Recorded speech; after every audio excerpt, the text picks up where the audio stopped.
Brought to you by Staples Stores. The NFC and AFC Championship is this Sunday. We have first up Chiefs taking on the Ravens in Baltimore, and the Niners taking on the Lions in Santa Clara. Deebo Samuel will play in the game on Sunday for the 49ers. Staple Print Big Sale means the more you print, the more you save. Get $20 off your print purchase of $100 or more, $50 off your print purchase of $200 or more, and $100 off your print purchase of $300 or more. Ends 2/10/24. See staples.com/print for details. Print more, save more at Staples.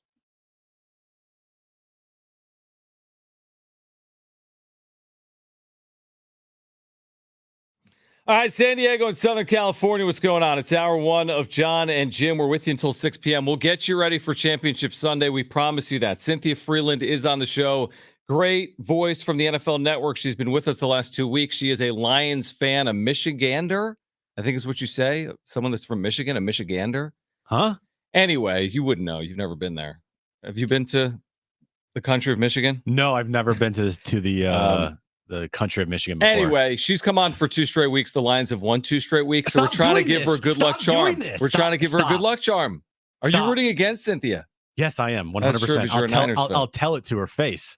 Well, not to her face, because she'll join us on the phone. To her ears. That is what you call people from Michigan. Michigander, thank you. Okay. Cynthia Freeland will join us at 4:30. Chris Acker, San Diego State men's basketball assistant. He will join us coming up at 3:30. We'll look ahead to next Tuesday for the Aztecs, a huge game in Fort Collins against Colorado State. Before we get to what Dave Roberts said on a golf course here in San Diego. Torrey Pines. And thank you, Darnay Tripp, for producing the show and getting that sound. Yeah, we'll pay you later. We should start with the news out of the NFC Championship. Deebo Samuel, remember you told me on Tuesday, I think, you're like, there is no chance this guy would play. Yes, you did. No, I didn't. Yes, you did. You said he's got a broken shoulder and they'd be lucky to have him back in 3 weeks. You said those exact words, did you not? Give me proof. You literally said it to me. I don't remember that. Oh, come on. I might have went doomsday route. Like, okay, Deebo Samuel's a broken freaking shoulder. And you said there's no chance he plays in the NFC Championship.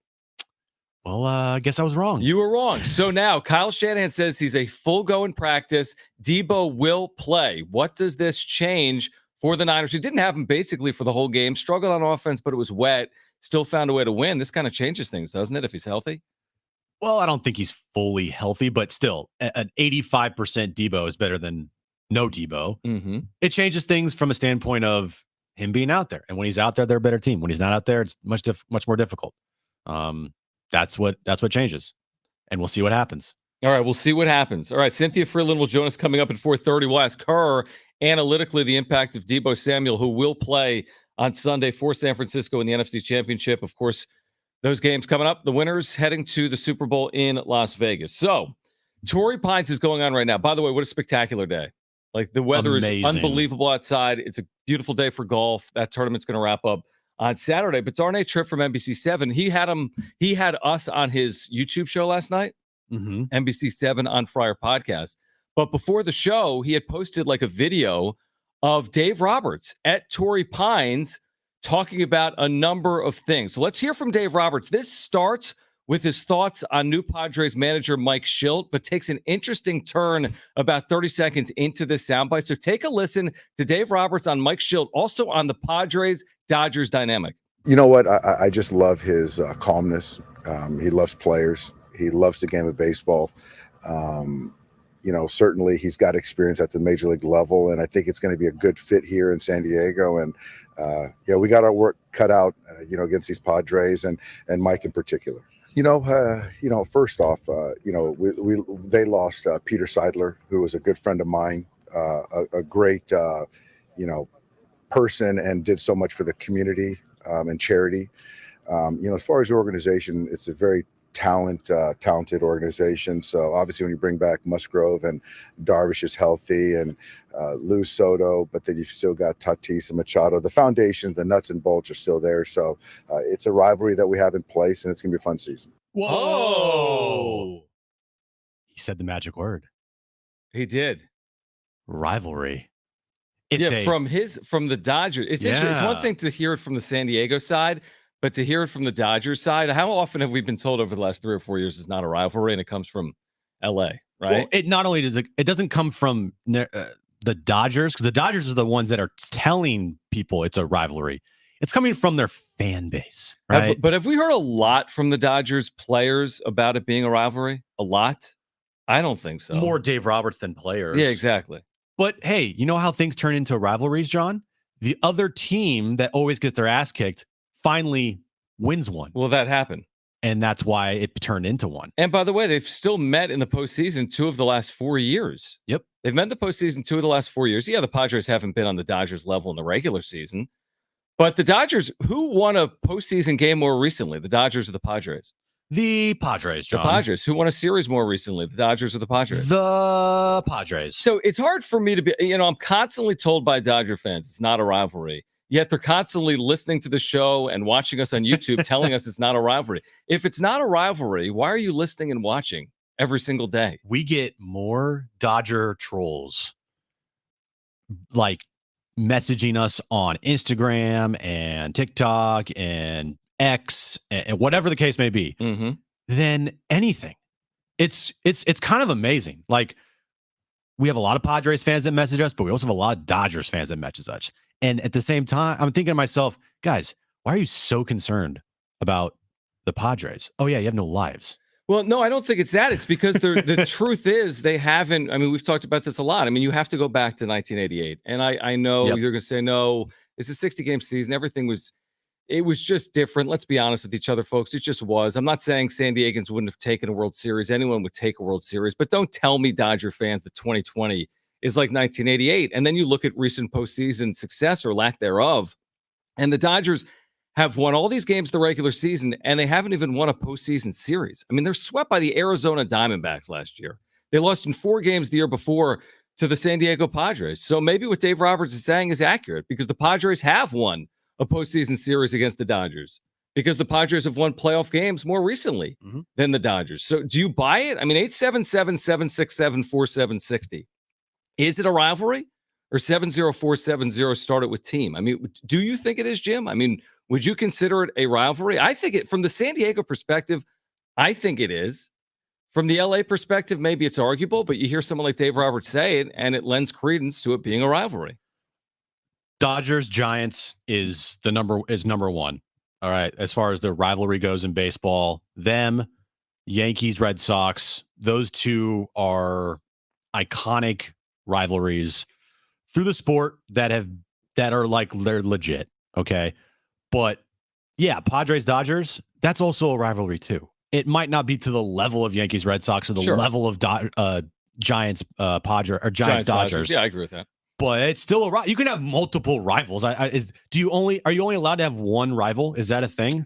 Now, honestly, that's a very good question. I mean, think about the biggest rivalry in college sports, Michigan, Ohio State. But Michigan has Michigan State. Those are rivals. You're right. You can have multiple rivals to that point.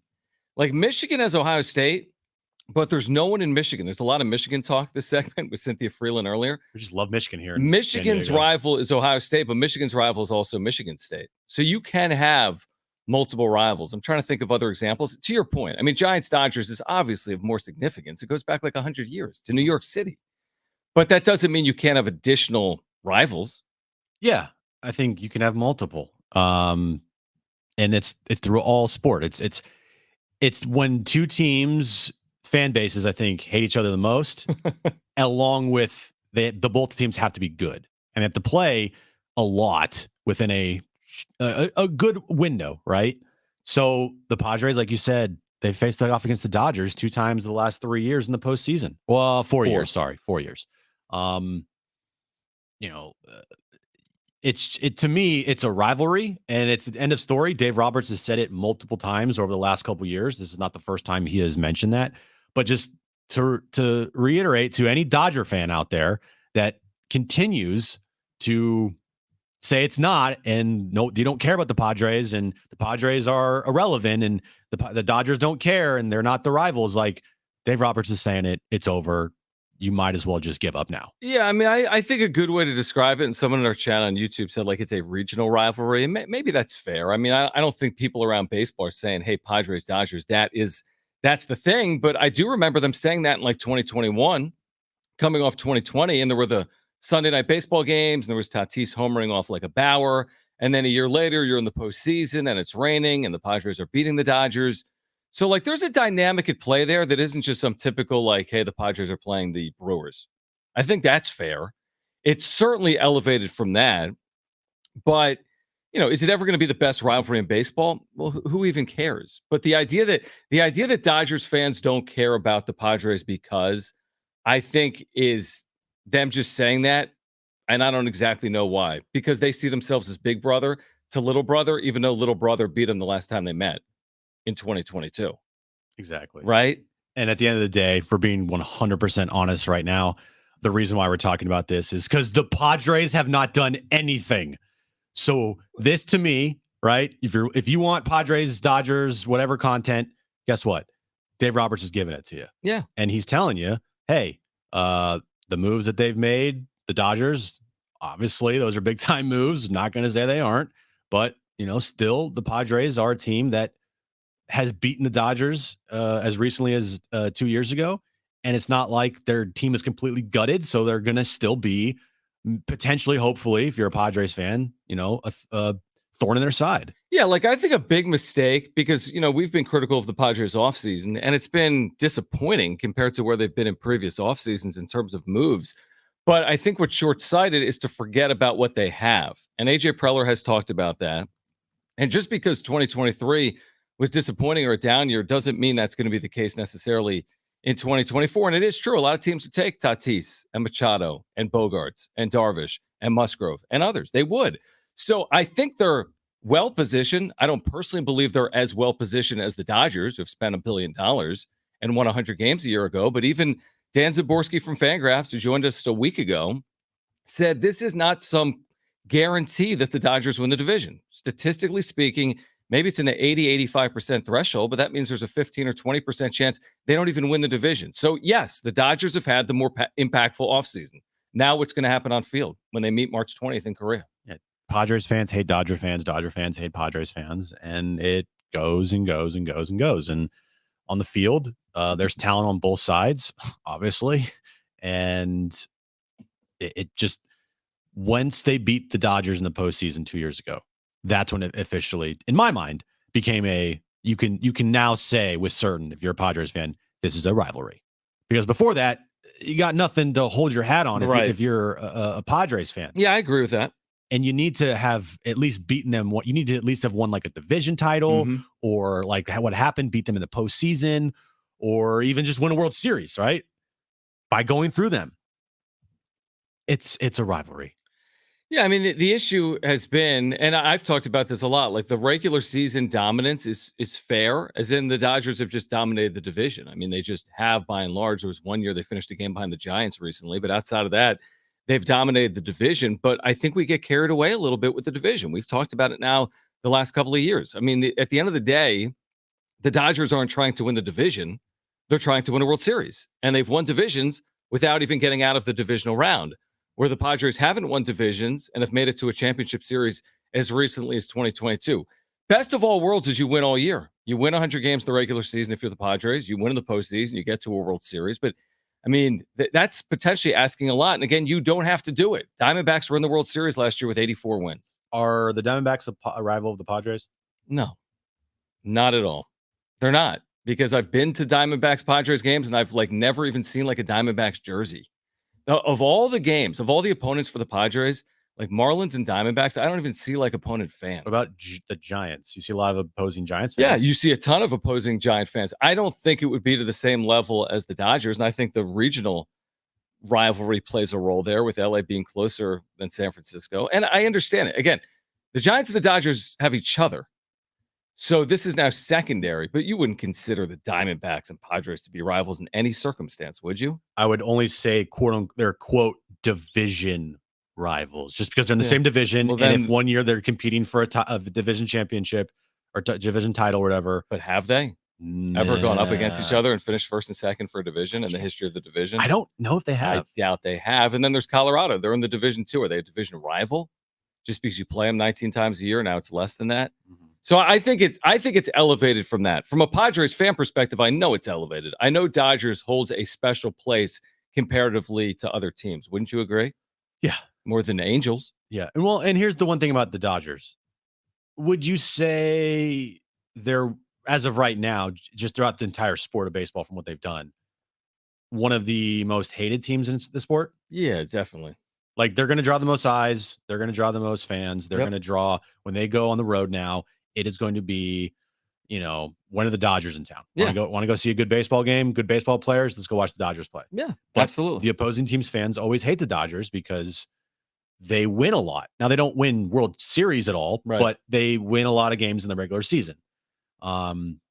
So a lot of teams out there could say our fan base hates the Dodgers for what they're doing. Mhm. Like, just if they come in town, like, oh, Mets fans, yeah, I hate the Dodgers, or whatever, vice versa, And while other fans might not feel the same way Padres fans do to the Dodgers, there are a lot of fan bases out there that also dislike the Dodgers. Yes, and that, honestly, to your point, and that's a credit to the Dodgers. Yeah. That's like a credit to the Yankees. It's like when the Yankees come to town, they're the evil empire because the Yankees are known as the big spender and the 26 or 27-time world champion. So that's based on maybe what they've accomplished as a franchise. And then this offseason really illustrates, to your point, what the Dodgers have done and how they're like public enemy number one because they've spent. Now, Jesse Rogers made an interesting point yesterday right here on Jon and Jim. He's like, are we really going to be critical of the Dodgers for trying to win? Shouldn't we be more critical of the teams that aren't trying to win? Which is an interesting way to look at it. Now, I would say, well, the Padres tried to win for 3 years, and we were told why that was bad for baseball. And now the Dodgers spend, and they defer 97% of a $700 million contract, but that's good for the sport. So I feel like we're moving goalposts a lot with the big markets. Hey, Dodgers spent, great for baseball. Padres spent, not sustainable. That's just weird. That's a dynamic that's at play. That's maybe a whole nother conversation. But in every sport, the team that spends the most money, loads up with the most superstars, and wins a lot becomes more hated and more hated. Like, it's not celebrated like it maybe was in the past. Right. Like the Warriors, when they won their first championship in 2015, everyone was celebrating. Yeah, it was like the little engine. They'd never done it before. And then 4 years later, everyone's like, we hate this team so much. Yeah, we're sick of this. It's just how it, like with the Patriots. The Patriots won the first Super Bowl with Tom Brady. Oh my gosh. Yep. By year 20, it's like, enough of the Patriots. People get sick and tired of teams that constantly win all the time and spend the most money. Right. Even though it should be the other way around, where it should be like, wow, I wish our team was like that. But when our team was like that, bring it back to San Diego. Well, they spent, but they didn't win. That's the difference. Well, they did spend and win in 2022, and we were told a lot by national media and fans of other teams that what the Padres are doing is not good for the sport and is not sustainable. Maybe with the benefit of hindsight, some of those people are right because the Padres payroll has come down significantly. Kevin Acee writing today in an article about these non-roster invitees for the Padres that this payroll isn't going above 190. The Padres are hell-bent on getting under the CBT to reset the number in advance of 2025. So maybe some of those people were right about sustainability, but even on the other side of it, Jim, they still have superstars with big contracts. I know. And that's a problem. It's like, man, what the Padres did, I hope the Brewers don't try to do that. I hope the Reds don't try to do that. Why? Don't you want to even the playing field? Not make it more slanted and skewed? If the Dodgers spend like this and then win 3 of the next 4 World Series, I'd prefer. I mean, is that better for baseball than the Padres trying to catch up and spend money? I don't see it like that. I mean, look, it'll just be like any sport, John. When the Warriors won all those, NBA championships, everyone's like, dude, enough of this. And everyone loved when Kevin Durant left. The same thing with the Patriots and, so on and so forth, right? 49ers right now. People don't want the 49ers to win this weekend. Right. The difference is spending because baseball doesn't have that qualifier. That is true. Warriors spend a lot of money. I know, but at least there's some structure in place that allows them to, where in baseball, it's literally unlimited. And I get that. And that's the difference. That is the complete difference because one team could spend an unlimited amount and the other teams could be Oakland. Like Oakland, but Oakland just doesn't want to spend. But what other sport is like that? Other sports, you have to spend a percentage of the cap. And that's a baseball problem. Correct. That's baseball getting in their own way every single day, not figuring out ways to make it more competitive throughout the sport and make sure that every team that generates $1 billion a year spends more money. Instead, they pocket it and they don't. And the Padres and Peter Seidler, like, they tried to do that. and they tried to spend, and they did spend, and they spent a lot of money. It didn't, equal Fully winning. work. It Yeah. didn't equal winning. And then everything that happened this offseason, and then the TV deal blown up in their face, like Mhm. they had to pivot and they had to get this thing under control. So, yeah, it's a rivalry. So that's a long way of saying. So here's what Kevin writes today about the Padres. They currently have commitments of around 156 million and likely have less than 30 million to spend as they seek to keep a payroll around 190 million and break a 3-year run of paying penalties for exceeding Major League Baseball's competitive balance tax threshold. And the reason he writes that is he says, listen, this non-roster invitee list, these guys more than other years will have chances to make this team. He's not saying the roster's complete. He's saying they need to acquire via free agency. They have 30 million, or they need to acquire via trade. But he's also saying, with all that being said, there are guys on this non-roster list that have a legitimate shot of making this team Yeah. because they're not even filled on their 40-man roster right now. They have, what did he say? They have 35, and that is the lowest in baseball. Yeah, and they have 32 guys in camp that are non-roster. The next lowest is the Braves at 36. Not really too worried about them. No, of course not. And I believe every other team is close to 40. Yeah, it is interesting. I mean, they're certainly behind the 8 ball, you would think, with February approaching and pitchers and catchers reporting in 2 weeks. They got all their top prospects in camp. I mean, all these guys have graduated to big league camp, at least to start. The Merrills and the Salases and the Snellings and Thorpe, who they got in the Yankees deal, and Iriarte and Major, right? Paulie, like all the names you've heard have graduated to the point where they're going to be in big league camp. That's fine. Everyone's on board with that. The question is what comes of them once they get to camp. Do they legitimately have a shot to break camp with the Padres? And if so, have they been rushed because of the circumstance that the Padres are in? And we've talked about that for 2 months. Yeah, it's interesting to see some of the names on the list. It's cool to see they actually have like outfielders in their system. Yeah, I mean, it's cool to see the prospects as non-roster guys. Yeah. Like they have legitimate prospects in their system. So that's encouraging, but is that going to be what you want to start the year? Oh, they might not have a choice, unfortunately. They may not. But we'll definitely go over the list and tell you who we think potentially could make this opening day roster. Because, like we said, as Kevin pointed out today, the Padres have the lowest amount of players on their 40-man in all of baseball. They have the most spots to fill out of any team in baseball. That means, to me personally, nothing. He could literally sign 2 people tomorrow or trade for 3 people tomorrow. I mean, he traded for 5 big leaguers in the Soto trade. So I'm not worried about that number. I'm just concerned about what their plan is. To me, that number says they have the most work to do. Yeah, but I mean, they're going to do the work, like we've always said. The 40-man roster will be complete. I know it will be complete. You know what I mean? So, but still doesn't take away from the fact that they have the literal most work to do in filling the roster with actual players out of any team in baseball, John. Yeah, but again, they'll do it. You agree? I know they will. That's the right point. And you just said the Braves have 36 and the Padres have 35, right? Well, the Braves actually have, a good track record in doing things. Okay. Chris Acker, San Diego State men's basketball assistant.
All right, Chris Acker, San Diego State basketball assistant, as we look ahead to the Aztecs on the road against Colorado State next week. That's next.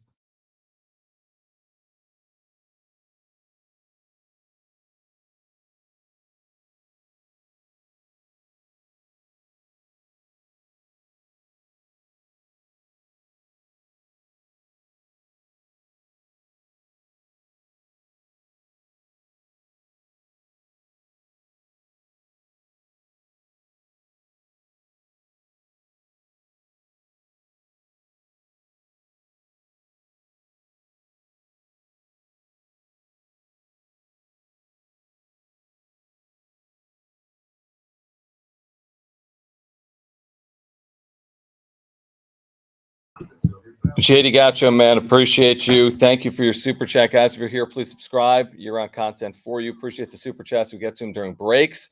He says, Coach Quintera called the UCSD UC Riverside game last night at Lion Tree. Not sure if that's a gig of his or a new thing, but I like it. I don't know the answer to that. I know he's definitely called some of those games. I know he's called some of those games, but I don't know if that's a full-time thing or not. But very cool. Thank you for letting us know. Probably have to ask Coach that one. I don't know. But thanks for Yeah, or you could just look at like their game notes and see if he's on their game notes for like home games. He's done a lot of those, so. But thanks for the super chat, JD. Appreciate it, man. That was great. All right, thank you, man. Appreciate you.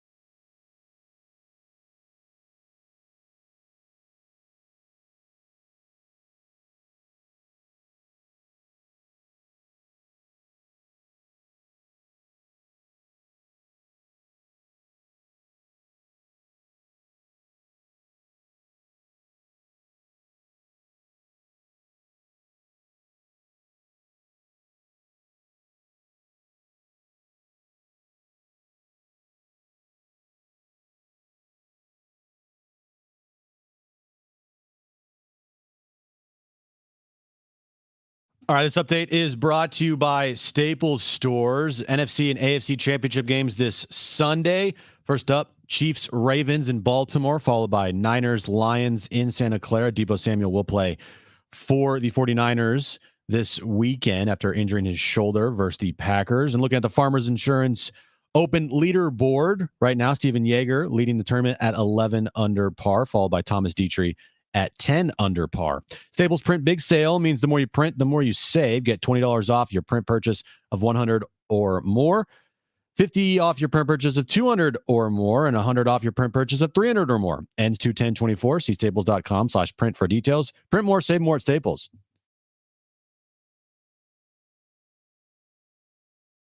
All right, Chris Acker is with us, San Diego State men's basketball assistant. A rare weekend off for the Aztecs. It feels like they've been playing every 2 days for the last month or so. They finally have what is deemed, I guess, a bye here. 7 days between games from Tuesday against Wyoming to this upcoming Tuesday in Fort Collins against Colorado State. Coach, we always appreciate you here on San Diego Sports 760. What did Tuesday's game against Wyoming kind of teach you about your team, the way they dealt with adversity, came back from a second half deficit, and kind of won going away? Well, first of all, thanks for having me on.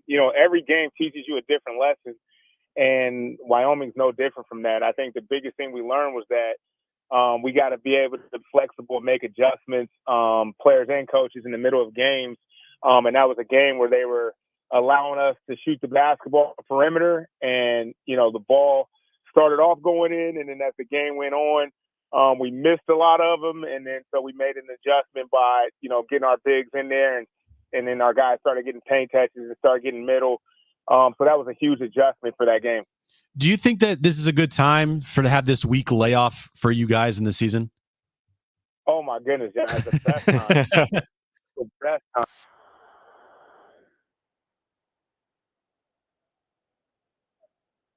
Year into year, year after year with Brian Dutcher, this is where we make the jump, to where we have the opportunity to focus on us a little bit and where we need to improve. So we try to take full advantage of this opportunity, this moment. Chris Acker is with us right now, San Diego State men's basketball assistant. So you're 16-4 with only 4 road losses against really high caliber opponents. So where does this team need to improve, in your opinion? We just need to lock in a little bit more for longer durations of the game. I mean, we're trying to put a consistent 40-minute effort, concentration level out there on the floor when we touch the floor, and especially when we roll.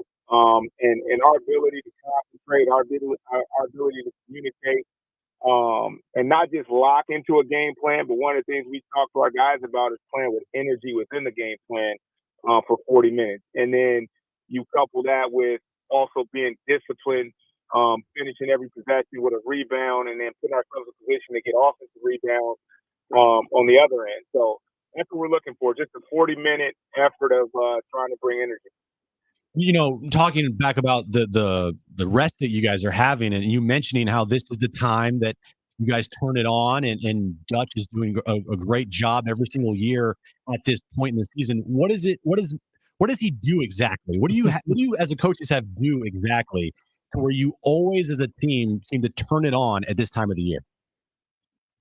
We assess ourselves. What set we're running, where we need to get better at defensively. Is it rotation? Is it pick and roll defense? Is it just communication? We just assess ourselves to figure out, where we need to get better and improve, and if we hone in on that. And then from there, I see clarity there. We're able to take the next level and all the things we were talking about prior. So it's just getting back to home base. What makes this program really good, which is our ability to be connected defensively, and play with energy and passion first and foremost, and then understand coverages, understanding what's a good shot, what's a bad shot. That's where we lock in at. Chris Acker with us right now. San Diego State, Colorado State coming up Tuesday from Fort Collins right here on San Diego Sports 760 at 6 p.m. This league, coach, as you know, is maybe as good as it has ever been. Colorado State this week is inside the AP Top 25. They've got one of the premier point guards in the conference in the country in Isaiah Stevens. Their offense is as efficient as any offense maybe in the conference of the country as well. What will it take specifically to win in that environment against that team? Everything we just talked about. Guys got to be locked in for 40 minutes. We have to take it upon ourselves to understand how important every possession is, to finish every possession with rebounding the basketball, taking care of the basketball, taking great shots, and just being connected. That's what it's going to take to win the game.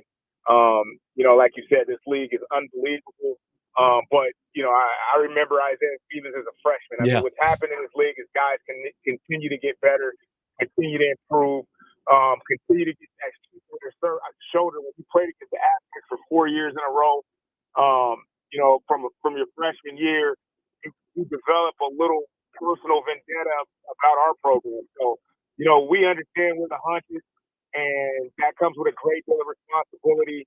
And I think we got a great group that'll be up for the challenge. Jalen D's had a fantastic year. For you, coach, low block at the elbow, where do you think Jaden personally is at his best offensively? Offensively, I mean, he's at his best when he's offensive rebound and putting the basketball back in the hole. I mean, he is a load when he decides to go every single time. And so I think that's when he's at his best, because it's just a guy that you can't block out, and that's what's going to serve him well now and as he moves on into his professional career. And he's gotten so much more comfortable from three. He's on balance. He's locking his elbow. He's doing those things at an elite level. So whether he's shooting a three or a mid-range jumper, he's super comfortable there. We're just asking to continue to slow down when he catches on the block and make good reads and make others better throughout the course of the game. I don't know the right term to use here, but it feels like Lamont and Darian right now are playing their best basketball of the year.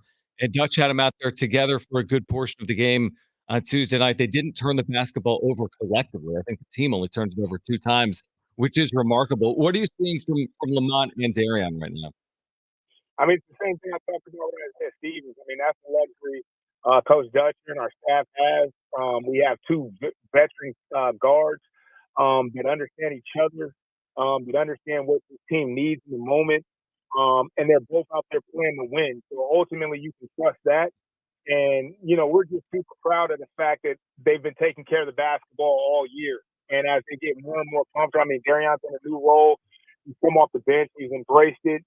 And he's playing winning basketball. Mont is learning how to facilitate and be a lead guard and also find his offense within that. So the adjustments they've had to make as players, we're going to be, as coaches and all of Aztec Nation, will be the beneficiaries of it the second half of this season, because I think they're starting to come into their own and understand what this team needs this year for this team to be successful. Yeah, they're somewhere right now collectively in the neighborhood of 3 assists to 1 turnover, which is a great clip, obviously, in college basketball. Coach, we appreciate it. Any plans for the weekend? I'm sure you're getting ready for Colorado State. Do you get any time this weekend for yourself or no?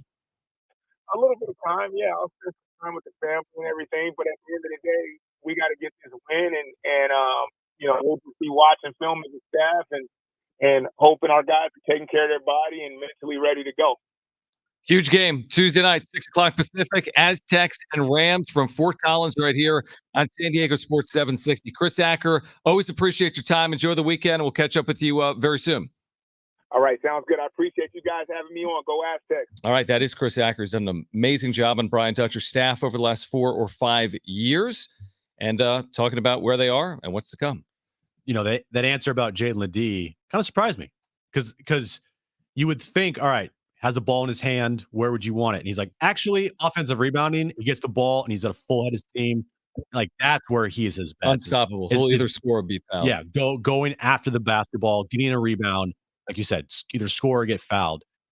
I didn't even think about that. Yeah, no, it's interesting. I agreed. I think it's a really good question, but it's a fair point. Like, when he is able to rebound on the offensive glass, there is no way to stop him. None, I mean, no. once he's at the rim, you basically have no chance. And he's been a very good rebounder here this year. All right, on the other side, we touched on briefly during the Fusion. The results of a Padres fan survey through The Athletic are in. What are the primary takeaways? Plus at 4:30, Cynthia Freeland, NFL Network, will join the show. She is a Lions fan. Jim is not. Stay with us here on Jon and Jim.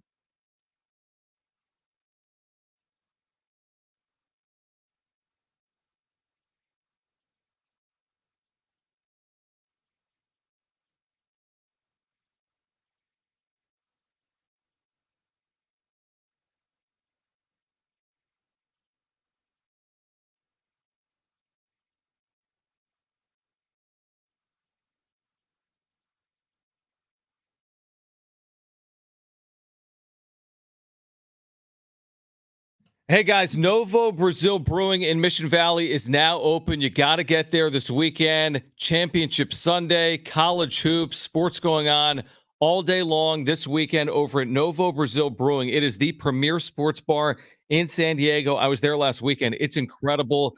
Their television screens, that doesn't even do it justice. The huge LED screens, 4K, the perfect resolution, indoor outdoor bar. It's a spectacular place. They've got the brand new Aztecs Raspberry Kombucha, by the way, with the proceeds of sales of that item benefiting the Mason Foundation Collective, which benefits San Diego State men's and women's basketball players. That is a drink that was taste tested by your Aztecs, Mont Butler, Micah Parrish, Jaden Ledee, and others. That brand new co-branded product is now available. This new spot in Mission Valley, let me tell you about it. It seats 350 people. They have amazing LED screens. They've got the full bar menu. It's indoor, outdoor, over 60 taps of Novo Brazil beer. They've got the kombucha. They've got seltzers. Then they got great food offerings, sandwiches and tacos, burgers, salads, empanadas, appetizers, Brazilian-inspired entrees. This is one of 5 area locations, by the way. They've got other fantastic locations. You can find out more information about them all at novobrew.com, including a great spot in Otay Ranch with massive LED screens. But for more information, again, get there for Championship Sunday this weekend. Visit novobrew.com.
All right, coming up at 4:30, friend of the show, not necessarily Jim's friend because she grew up a Lions fan and the Lions are playing the Niners, so things could get weird. I'll tolerate it this weekend. Cynthia Freeland, NFL Network, who hugged the Lions mascot literally last week, will join us coming up at 4:30. Must be nice.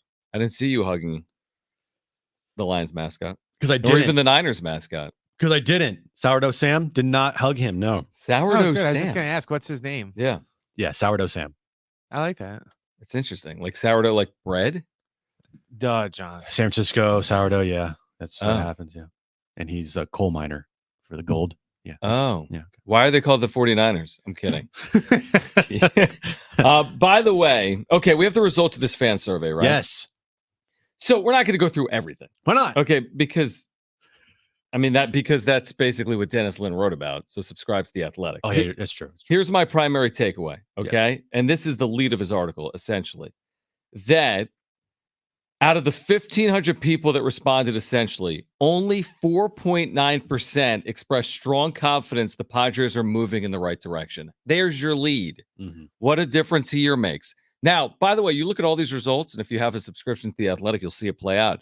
It's not a complete doomsday playing out with fans. It's not like, oh my gosh, we have no chance. Right. We're going to be the last place in the NL West. We can't win. It's not that. It's just the views on Preller aren't good, and the views on the organization in terms of heading in the right direction, people aren't overly confident in that compared to how they felt a year ago coming off the National League Championship Series, which isn't a surprise. Yeah, I would be way more surprised if I saw more optimism. And I'm not saying it's a bad thing. I'm just saying I would have been surprised because of everything that's transpired, what's happened, where we're at right now. I mean, you could argue this offseason, just from every aspect, has been one of the worst off seasons that I can remember in recent Padres history. Yeah, you're right. I mean, you lose. The biggest one is obviously you lose your owner. That is something that you had no control of. And that happening, if that was just the only thing that happened this offseason, and it didn't trade Soto, that still would be considered one of the worst off seasons in franchise history, just because of the magnitude of Peter Seidler and what he brought to this city and the team, and his attitude of, I'm going to spend and I don't care what you say. Right. And then you also couple that with trading Juan Soto for 5 players who we don't really know if they're going to pan out or not. Nice pieces, right? Fill some roster spots, but when you lose Juan Soto, it's a hard pill to swallow. And then we're on January 26th, and you haven't made really any. I don't want to say they haven't made any moves, but that have been that you could say have made them a better team. But realistically, if we're being honest here, like, what moves have they made where you say, no doubt about it, they didn't have that piece last year that will make them a better team? Maybe the promotional schedule. This is pretty damning to me. If there's anything like damning, it's people's views of Preller. Because 24% are either somewhat confident or very confident, but 50% are not very confident or not confident at all. 24% confident, 50% not confident. 2-1 kind of anti-Preller, as like the sand is shifting here after 2023. Again, 2022, you ask the question, you get different results. A year later, it's like it's now or never, dude. Well, that's what happens when your team loses. Yeah, but and if when it was you like a first-year GM that didn't win, then it'd be different. I agree. But when you have done this merry-go-round year after year for a decade, and the results are still a bunch of nothing as far as the trophy cabinet goes. I mean, no division titles. I know your stance on that. No pennant, no World Series. I mean, you're right. The main thing is the main thing, and this team hasn't won a World Series under Preller, and any other GM would have already been fired by now. I mean, Preller is coming up on one of the longest tenured GMs in baseball. I think he's 3rd right now. It's amazing. Yep. You know the other two, the top 2 are Bean and Cashman.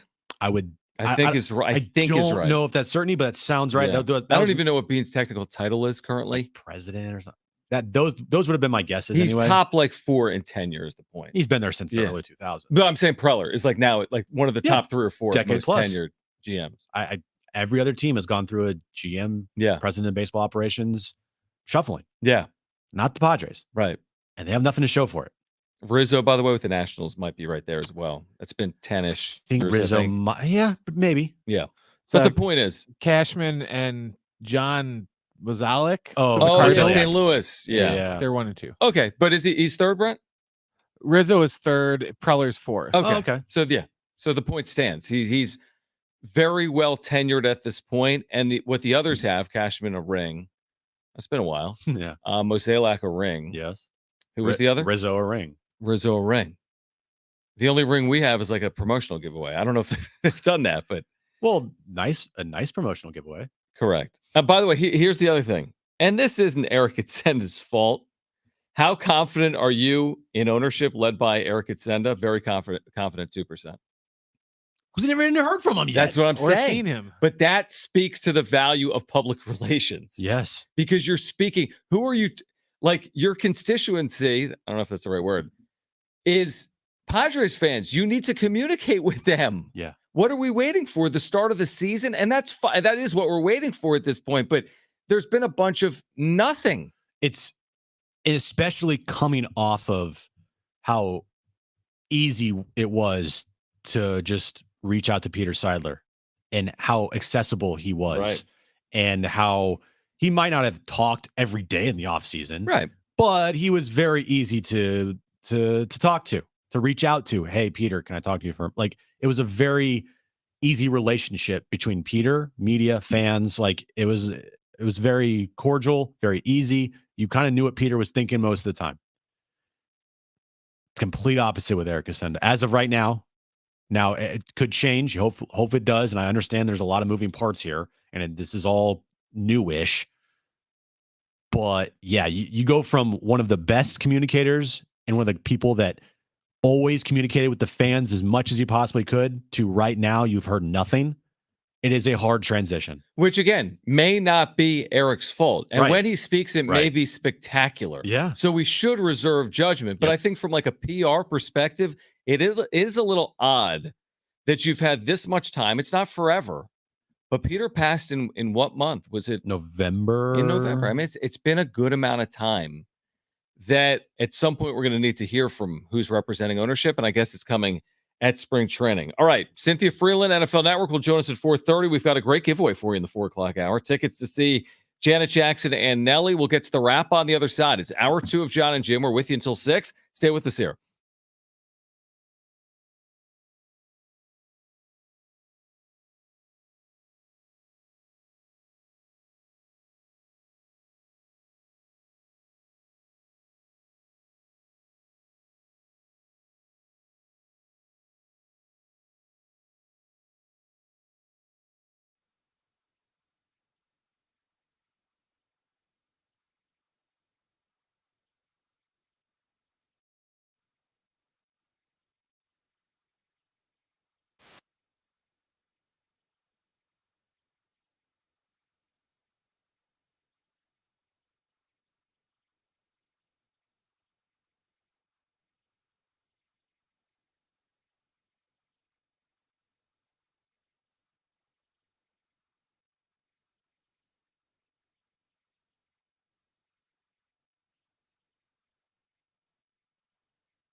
All right, this update is brought to you by Staples Stores. Breaking news in college football. Michigan wasted no time. They have hired their offensive coordinator, Sharon Moore, to be their next head coach after Jim Harbaugh's departure back to the NFL. NFC and AFC championship games this Sunday. First up, you got the Chiefs taking on the Ravens in Baltimore, followed by the Lions in Santa Clara to take on the 49ers. Deebo Samuel practiced in full today. He will be a full go on Sunday for the Niners. And looking at the Farmers Insurance Open leaderboard, Stefan Yeager leads the tournament right now at 11 under par, and Thomas Dietrich at 10 under par. Staples Print Big Sale means the more you print, the more you save. Get $20 off your print purchase of 100 or more, 50 off your print purchase of 200 or more, and 100 off your print purchase of 300 or more. Ends 2/10/24. See staples.com/print for details. Print more, save more at Staples.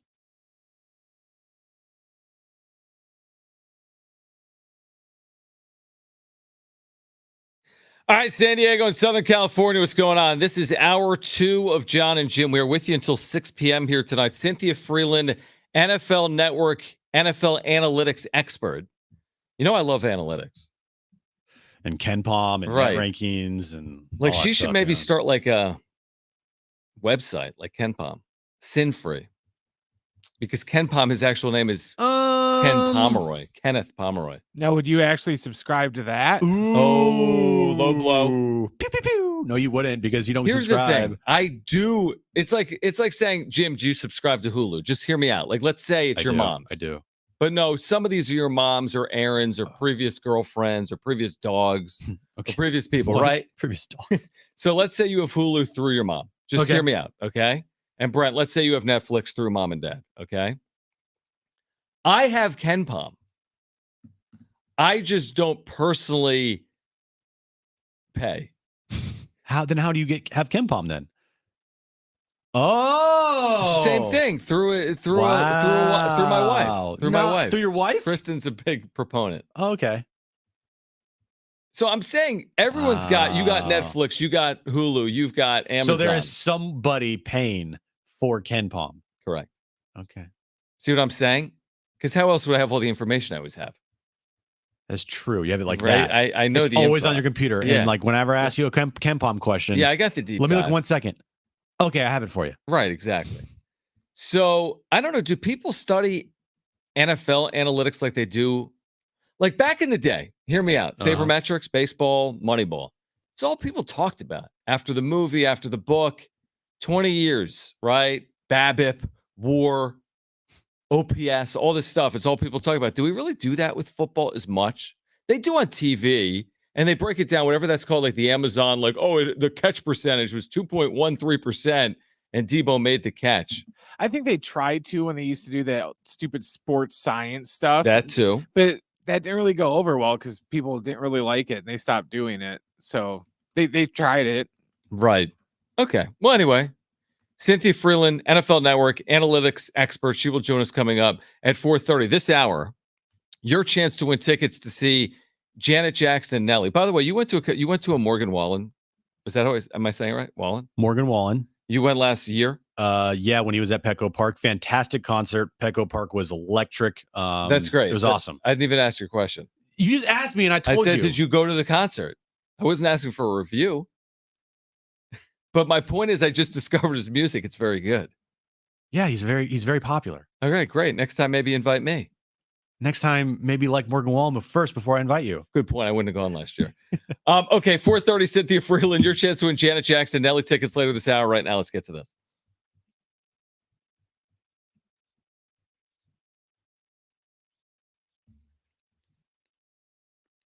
Which of the 4 remaining teams is least likely to get to a championship game next year? Next year. Mm-hmm. Oh man. I will go, dude, because all 4 teams are set up. So this is a very good question. Just because they've been there forever and it's so hard, and I'm not saying this because it's the Niners. I'll say the Niners just because, going to now 3 straight, 4 in the last 5 years. it is so hard to get to a championship game, even though Mahomes does it every single year. We're like, Jim, Mahomes makes it look easy. Right. Yeah, well, Mahomes is one of one. And in the AFC, it's him and Andy Reid are, I mean, they're unstoppable. So I think it's the 49ers, because I think the Lions are pretty set up well, and they're going to go out and get better defensive players. And the same thing with, the Chiefs are going to get, more weapons on offense, and the Ravens are pretty damn good as well. I mean, your argument's a good one. And among quarterback questions, we'll see how it plays out over the next 2 weeks, but maybe the Niners aren't as established. Certainly, as I'm not biased after all. But I was going to say Lions because they just never win. Yeah, I mean, this is like a historic run since the 50s, winning 2 postseason games. Like, do I count on them to do it again next year? Yeah. I'll take the Niners with a better likelihood of returning than the Lions. Yeah, probably. Just based on like past performance alone. Yeah. And like curses. And just coaching and all that. Yeah. Exactly. I and get now it. maybe we're going to change our opinion. If the Niners win by 30, you'll feel decent about them this year and next. If the Lions win by 30, you might not feel that good about the Niners next year. Said that everybody said the same thing about the Eagles after the Super Bowl last year. Oh, they'll be back. And when they were in 10-1 this year, easily they'll be in the NFC title game. Things change quick. Yeah, they do. Next question. Who's the biggest Padres rival? Well, are we forgetting the Vetter Cup here, guys? I mean, don't count out the Vetter Cup as the ultimate rivalry for the San Diego Padres. It's the Dodgers. And I don't know if anyone else is close to that, like as far as like a rival standpoint.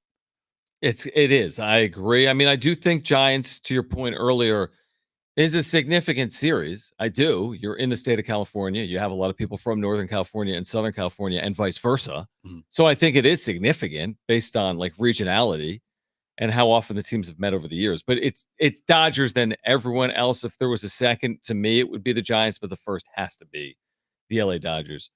Next question. Do you like a V-neck pullover for a major league team's baseball jersey? Saw this. I kind of like it. Mm-hmm. It's very 80s. Different. Yeah, I'd say it's throwback. And if you don't know what we were talking about today, the Washington Nationals announced 2 new jerseys for the upcoming season for them. Mm-hmm. One of them was an alternate jersey, but it was a V-neck jersey. It wasn't a full button down like a regular Major League Baseball jersey. Pullover, almost like a BP top. Yeah, like a BP. In spring training, exactly. You would see that. Yeah. I don't have a problem with it. I kind of like it.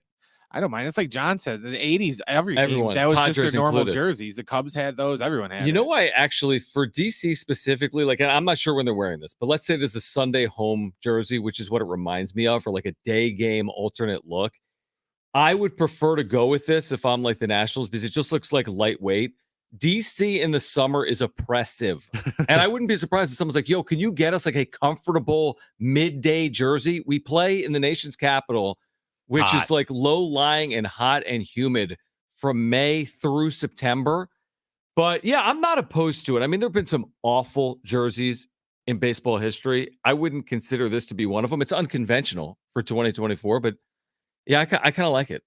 I really do. I kind of like it too. And now I'm kind of thinking to myself, man, I wish the Padres maybe have had like a different, like an alternate type of thing. But they have, I think, said that they're not going to come out with any new jersey designs for a long time. Speaking of which, so to continue that conversation, I think they're the only baseball team that will, there's something called 4+1 in baseball, which is like 4 uniforms and like an alternate. They actually have a 5+1 because of camo. They've been grandfathered in because of the military ties. And then the City Connect. I think that must be the +1, by the way, the City Connect. I think they're the only major league team that's been grandfathered in with more than 4. And here's the other thing. I think they're the only team in baseball that will have 2 sponsor patches next year, because their 20th year Petco Park patch was on promotional items. And it will include the word Petco Park on it. And on the other sleeve, you have Motorola. And I was reading about it. And I think they'll be the only team in baseball that technically has 2 sponsors, because Petco and Motorola. They'll have the 2 sponsor patches. Maybe not on all uniforms, by the way. Is the Petco Park sponsor patch, or is just like a commemorative patch to celebrate 20 years? But it says Petco on it. So that's what they're saying. It's sponsored. Well, they'll also have another patch for Peter Seidler. Yeah, how many patches? I don't think they were saying the home uniform will have the commemorative 20 years. Yeah. But not the other, because they're not playing at Petco, maybe with the roads. That makes sense. But anyway, they're going to have a lot of patches. It's fine. Patches? I mean, I wonder where the Seidler patch will probably on their heart. Like on the chest. Yeah. I would guess close to their heart. Yeah. All right. Next question. Name someone on the Padres non-roster invitee list that you'd like to see at some point in 2024. All right. So looking at this list, it's 32 deep. 32. Why don't you read through them and tell us the scouting report on all 32 players? Perfect. Do you have that prepared? I don't have that Oh, prepared. you didn't have that prepared? Is it in a different Google No. Documents drive? Well, you kind of asked me to do that, and I was never going to go that route. Okay. I never was going to go that route. The easy name to say is Jackson Merrill. Okay. But for me, I would look on the pitcher side. Okay. Pitchers can be viewed as more ready than hitters. This is And someone you'd like to see, not like the most ready. Like, who would you like to see? I will go with Robbie Snelling. Okay. Pitching prospect. I will go with Robbie Snelling as a guy I would like to see. Left-handed pitcher. They need left-handed pitching in the rotation. Give me Robbie Snelling. Final answer. No, I like that.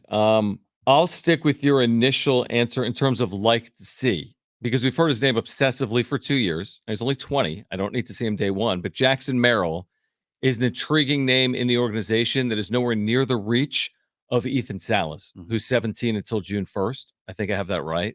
I think Kevin had something in his article today saying that the Padres believe Salas will be a major leaguer as an 18-year-old, which, by the way, he will be an 18-year-old in 2024. But I think I'd like to see potentially Jackson Merrill, but I don't think I want to see him out of position. It'll be interesting to see, like, where do they play He's him? listed as an infielder, John. He's listed as an infielder? Okay. Listed as an infielder. Okay. The outfielders, Yeah, because they have yeah. none. Bryce Johnson, Jacob Marcy, Oscar Mercado, Calvin Mitchell, Mercado. Sorry, Calvin Mitchell, Robert Perez Jr., Tirso Ornelas. Tirso Ornelas. There's your starting outfield next year. Ornelas, or however you say, Perez and Mitchell. Yes. With Tatis coming off the bench. Mercado and Perez Jr. So what you're saying is they need more outfielders, is what you're saying. Yeah, they do. Yeah. But I wouldn't be surprised if you see like a Bryce Johnson or a Jacob Marcy in You're the right. outfield. Yeah. I agree. Bryce Johnson has major league experience. Jacob Marcy has been talked about is like going to get an opportunity. So I wouldn't be surprised if you see one of those two players on the big league roster at some point this season. How about this line in Kevin's article about the non-roster invites? After 2 years ranking in the top 5 and 4 years in the top 11 in payroll, the Padres seek to be more middle of the pack in 2024. Remember, we're like, oh, they're still going to be top 10. Yeah. Oh, they're still going to be top 12. Maybe. But I've always said you can win with a $175 million payroll. And you can lose with a $300 million payroll. Absolutely. The problem is they just lost with the 250, and now they're paring back a team that didn't win. Yeah. And when you have a $175 million payroll, you know, you can't give out mega contract after mega contract after mega contract. You can Right. have like two, right? Machado, Tatis. But when you throw Bogarts in there, it gets dicey. It gets tricky fast because you got 3 dudes making close to what? 80 plus $1 million just for 3 guys alone. Right. And then you also have Joe at $20 million a year. So then there's over 100. You got 4 guys making over 100. And they're trying to stay under 190. So that means 22 players, $80 million or whatever. Yeah. If you had Tatis, Manny, and Joe, and those guys were making like 70 million, and you got 100 million to spend on the rest of your roster. And you can build out a roster of 23 dudes with $100 million, I feel like. But when you reach the like over 100 million for 4 guys, and it gets harder and harder when you have bigger deals in the roster. Like, yes, like 4 or 5 dudes with big, huge deals. I completely agree with that. Have we reached the point of confirmation the Padres will not, in fact, have a fan fest for their fans this year? Because pitchers and catchers report 2 weeks from this weekend, which means there's only 1 weekend remaining. It's next. They're renovating the area behind Petco Gallagher Park. Yeah. So I guess we should just assume, because of a lack of communication, that they won't be having. Now, remember last year you were there. I mean, there were like 100,000 people. It was pandemonium. It was like the fire marshal had to be called. like at one point, I think people were legitimately like, "This is too much. Right. This is kind of scary because I'm stuck." I was in Right the on the concourse or whatever. Yeah. I was in the outfield in Gallagher Square. And I couldn't move. That's crazy. I was stuck in a one spot because everybody was crowded around the giant stage in Gallagher My Square. gosh, the players were up there. Yeah. Yep. And then through the concourse where there were places that players were taking pictures and signing autographs. I mean, lines were literally around the stadium to where people were standing in a line saying to others, like, "What is this line for?" And the response was, "I don't know, But it's a line. but it's a line." But isn't this a bit of a 180 to go from like the most attended fan fest in like sport history anywhere to no fan fest? Like you just had 100,000 people there last year. I get it. I understand it, but there is also a built-in excuse that they can With the easily renovation? say, which is renovation. We Yeah. are taking up all of our time at Pico Park to get this done before the start of the season, which Yeah. doesn't mean they could not do something. They could easily do something at the convention center or, you know, somewhere. Yeah, no, you're They right. could find somewhere to do something. But I think after last year's, I would say close to debacle at FanFest, Mhm. there might be a sense inside the organization of like, well, this offseason has not been good for us, and we don't want to have anything like last year. So maybe this just cooled off. Yeah, maybe this year also, like maybe this offseason and this year is more about like just do it on field. Yeah, Like it's no less talk, about just the do it. exactly. There was a lot of talk last year at FanFest. I don't blame them. They're in front of 100,000 loyal San Diegans that are excited, and the team was coming off a National League Championship series. I understood the excitement and some of the things that were being said. It's a fan fest. It's for your fans. You should be optimistic. But maybe this year is more about like, you know what? Let's just go prove people wrong on field. Less about everything else and more about what we're able to do. If they win on field, everything takes care of itself. Everything. Yeah. It's just I don't know. I am the type of person that loves a good fan fest. You do. I do. I like a good fan fest. I like a good promotional schedule. I love a good bobblehead giveaway. Um, I've always grown up and thought to myself, all right, fan fest to me marks the start of the baseball. Like I know pitchers and catchers report is like a cool thing, but the fan fest, right? Like that kicks off. All right, we are into the next season. Mhm. We are ready to go. We're putting this following season behind us. Here's our new players. Here's some old, players that are returning in our jerseys with the fans, getting you ready.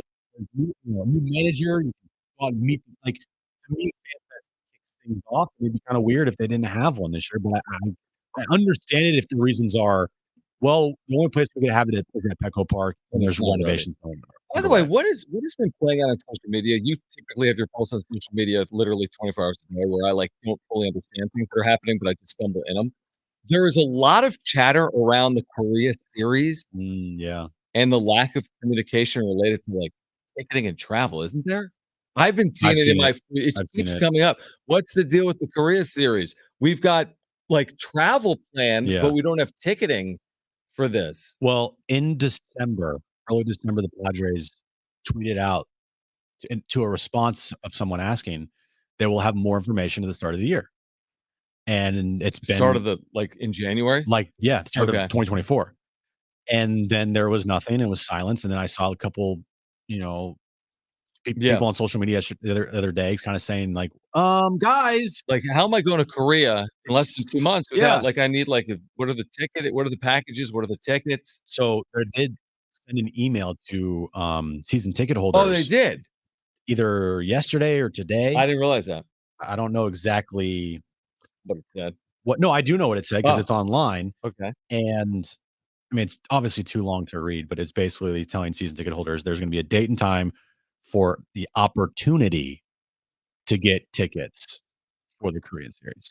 I got an email related to credentials for Korea. Now I got the same email a year ago for Mexico. Are you going to go? And then I got credentialed for Mexico, but then nobody was at the credential window.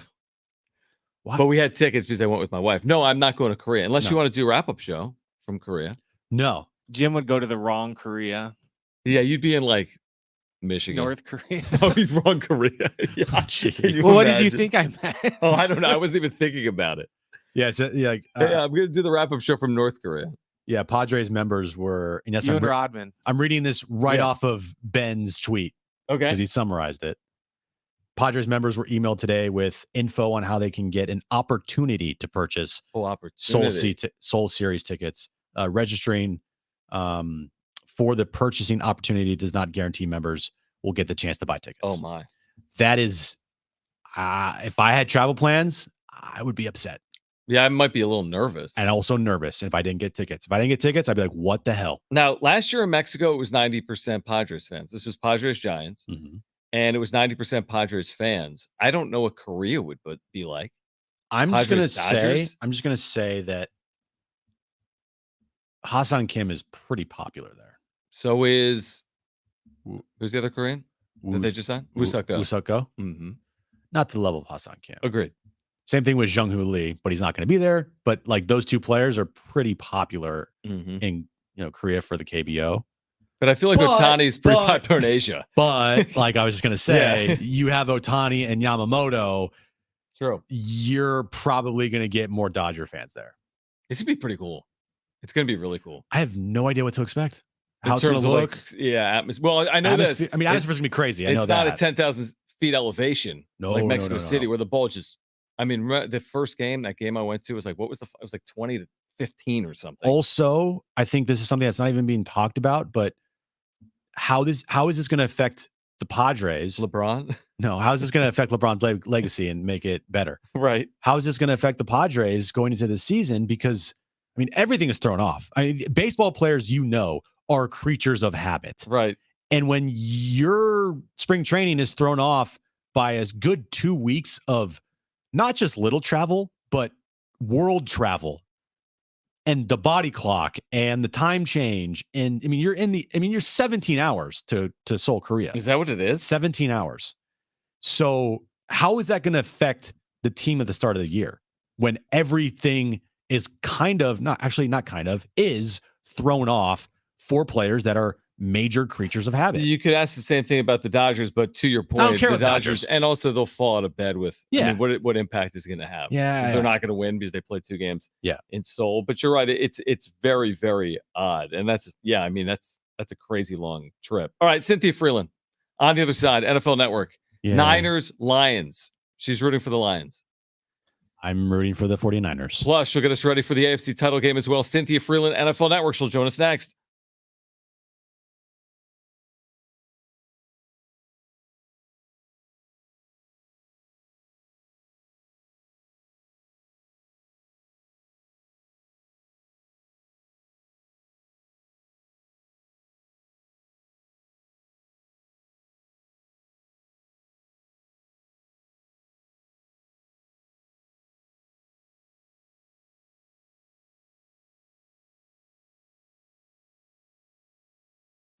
All right, lower mortgage rates are here, folks, and smart homeowners are wiping out all their credit card debt with help from Loan Pronto. Hey, guys, it's Schaefer.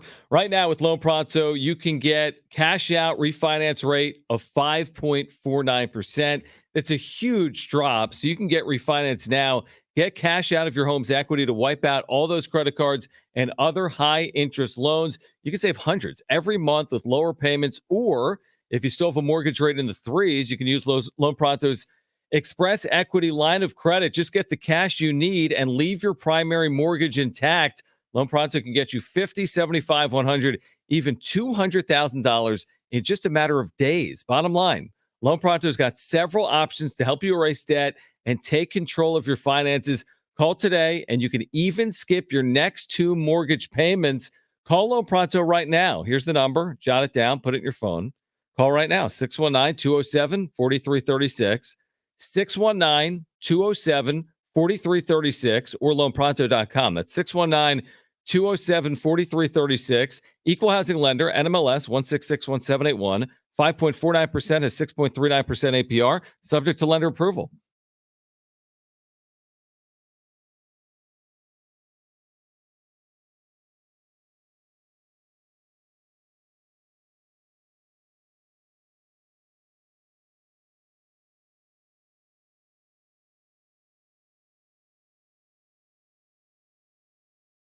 JD Gaucho, thank you again. Guys, if you're here hanging out with us, please smash the like button. You can subscribe. We appreciate your super chats. Like this one from JD Gacho, who clicked the $sign below the chat box to tell us about Daniel Camarena, who's got one of the more impactful moments of the decade, I would say. It's Grand Slam. In terms of moments. Marcos Castanon, I know nothing about. Nothing. But hey. And he says, those are the guys. Are those the guys to make the team, you're saying, JD Gacho, or the guys you're excited about? Okay. Guys you'd like to see in a Padres uniform in 2024. Well, we've seen Camarena before in a Padres uniform. And if you haven't seen the non-roster invitee list, it's long. I mean, there's a number of top 10 prospects. There's 6 or 7 top 10 prospects, and then there's a lot of guys that are like veteran, former major leaguers as well. Thanks, JD Gacho. We'll be back in a few moments. Appreciate the super chat, man.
This update's brought to you by Staples Stores. Let's look at the leaderboard at the Farmers Insurance Open happening at Torrey Pines. Steven Yeager's at 11 under par, leading the tournament, followed by Thomas Dietrich at 10 under par. NFC and AFC championship games this Sunday. First up, Chiefs taking on the Ravens in Baltimore, followed by the Lions taking on the 49ers in Santa Clara. Deebo Samuel will play in that game. He is a go after a shoulder injury versus the Packers last weekend in the divisional round. In Michigan, they have wasted no time after Jim Harbaugh goes to the NFL. Sharon Moore, their offensive coordinator, is now their head coach.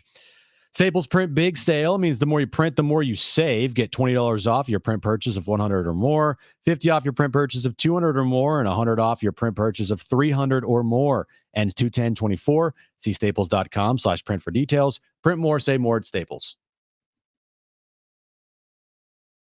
All right, championship weekend is here, and friend of the show, Cynthia Freeland from the NFL Network, an analytics expert, back with us on Jon and Jim. Now, Cynthia, I need to go full disclosure here, because I think you know from our conversations, my co-host Jim is like a huge Niners fan. But when I texted you, I'm like, listen, you got to come back on. The Lions have won 2 straight games. So I told Jim that was kind of the line I used to see if you would come back on the show. He's like, what's the deal, man? Like, I'm a Niners fan. And I mean, do you consider yourself, Cynthia? I mean, are you a fan? Even you work for the NFL Network, but are you like, do you consider yourself like a Lions fan, or how's that dynamic play out? I mean, to be fair, it's never been a problem until this season. Right. So I've never had to really think about this. But the reality is I can separate the two and say reasons for both. And I'll just say, just like any good analytics professional, sometimes you have to make a decision to back the lower probability option, knowing your chances and knowing sometimes, nothing's ever 100-0, right? There's always a chance. So I understand where it lies on the spectrum of probabilities and possibilities. And I still say, hey, you know what? I'm not going to not take my Lions in this situation. We've never been here before. So I gotta back them there. No, totally understandable. And I totally get it. It's very hard for me to separate the two. I am through and through Niners, and it's just hard on the radio. It's like, oh, you got to do this, do that, talk objectively about the teams. And I'm like, nope, I have to talk about the Niners. But anyway, moving on this weekend. First up, Chiefs, Ravens. We'll start there. Ravens are on a roll right now. They're fully healthy. They got Mark Andrews back, a tight end. Chiefs are a little banged up. The offensive line. Is there a way that you see the Chiefs winning this game, just other than, they just have Mahomes? I saw them complete multiple deep touchdown passes for the first time since Tyreek Hill left in a single game. So they'd had one, it was week 7 of this year earlier, but that passing game really disappeared with Tyreek Hill, and it did come back last week. So if you talk about like Mahomes' magic and his ability to his ability to see pressure and find those receivers downfield, we thought that had come back. Now the Bills' defense was totally banged up. There was a much better value proposition last week than it will be this week. But if you're gonna surprise the Ravens in any way, maybe find out if Marlon Humphrey is still on that injury report. If that is the one spot where you have some luck, just try it to see right out there and see what happens. You got to be a little bit more risk-taking gambling. And I will say, you have to give a tip of the cap to Andy Reid here too, because there's no one who comes up with more creative postseason plays than Indy. We know this because they've been a 6 straight AFC championship games, Which is unbelievable. Cynthia Freeland, NFL Network. I mean, he was at 4 straight with Philadelphia at one point. I mean, it's literally insane. Cynthia, again, because of your work with analytics, just analytically speaking, offense, defense, special teams, who is the best remaining team in the field? Is it Baltimore or is it San Francisco? It's Baltimore. And it's interesting because right now, the way the Super Bowl works, yes, the best odds to win the Super Bowl are the 49ers, but that's because they get to play the Lions as opposed to having to play the Chiefs before making it to the big game. So it's not like this massive discrepancy between the two. And of course, if Deebo Samuel is fully healthy, that will make a big difference in the final score as well. And I always, you're a Niners fan, you know this. Kyle Shanahan says, okay, he's playing, but that doesn't mean like he's okay. Right. It means he's suiting up, right? Like, so not to say Kyle, but a little bit of a smoke screen, it's okay. I like it. I like his style. So, but the truth is, if it comes down to Ravens and Niners, the Ravens will have the analytical advantage in most phases of the game, but it's not to say that, that it can't go the other way. We've talked a lot this week about pressure on, certain players. And there's this, the whole, the narrative around Brock Purdy, and he's not a really good quarterback. He's a check down guy and blah, blah, blah, blah, blah. But I look at it as Lamar Jackson, guy that's going to win another MVP. He's having success in the postseason for really the first time, in his career, albeit only in the game. Yep. But, if you win multiple MVPs here, you're going to make at least one Super Bowl, right? Yeah, you do. I mean, otherwise it's going to be one of those things where you'll turn into a trivia answer, and like not for the right reasons, right? Like, you Mm. don't want to be that kind of trivia. You want to be the other kind of trivia. Like, who won? Like, Yeah. that's where you want to go. And to be fair, he may be having the MVP season this season, but I don't think we're going to see a better. Like, I have a better quarterback. Obviously, we got to wait a few more years to see how great Patrick Mahomes is going to be, but there's just something very special about what we've seen for Patrick Mahomes this year. So, it's not to say that Lamar Jackson can make Cynthia Freeland, NFL Network analytics expert. You can see her on NFL Network's NFL Game Day morning, Sunday, starting at 6 a.m. So let's talk about your Lions. What will this take? I mean, this wouldn't be like a Herculean or like remarkable upset. I mean, they are a touchdown underdog. So what would it take for the Lions to win this game? Well, a couple of things. First, they're going to have to figure out a way to at least minimize the impact of deep passes. We saw what the strategy they chose against the Bucs was to allow the intermediate pass to be caught. But the problem there is that every single San Francisco 49ers pass catcher is really good at yards after the catch. So I don't know if that's a sound strategy either. So either deep passes that are deep on the throw at the air yards, or deep passes that are manufactured deep on the plays where there's a lot of tactics. That's going to be an issue. In breaking routes for both teams are massively important, and I think when you see the Lions defense be super vulnerable, I mean, Cam Sutton one-on-one is not a great matchup for Lions fans to watch. So they're going to have to limit the impact of those, and then on the other end of the other side of the game, they're going to have to ride the run game so that they limit the number of possessions that there are in this game completely, and be really, really effective and efficient scoring touchdowns and not settling for field goals. Yeah, going into the game, Cynthia, like what area to you? It sounds like the secondary for the Lions, or if I'm wrong here, tell me, but is the secondary for the Lions probably like the number one thing here? The Lions make sure they don't like give up the big play. Yeah, I mean, with running defense, it's actually been not a negative in recent games, especially. I don't say it's like the strongest positive, but it's been not a negative. It's a little misleading the numbers against the Bucs because they're not really they were the worst rushing team in the regular season, so it's not like they're running but they do have some answers there. To me, the question will become: can A-Tech get enough pressure on that, on the right side of that line, so that Brock has to think about it? Like, there's just a few things there, right? Like, and then to give the secondary just another like morsel of time to get close enough to those receivers to actually affect the pass. That's going to be whether or not the Lions do. And that's I don't have an answer to that. What was the vibe like in Detroit, and what would you expect San Francisco to look like fan wise? I mean, is everyone's been waiting for this for like a century or a half century in Detroit? So is everyone spending their money to travel to this championship game, or what do you expect the crowd to look like this weekend? I hope the crowd turns out like they did last weekend. I mean, it was pretty funny to see. I was in Detroit, so I saw like we were in the bar, and anytime a Bucs fan would walk in, Lions fans would boo, and then they'd be like, "Okay, it's time for a beer. Like, let's all have one." Right? Mm-hmm. So it's very Midwestern.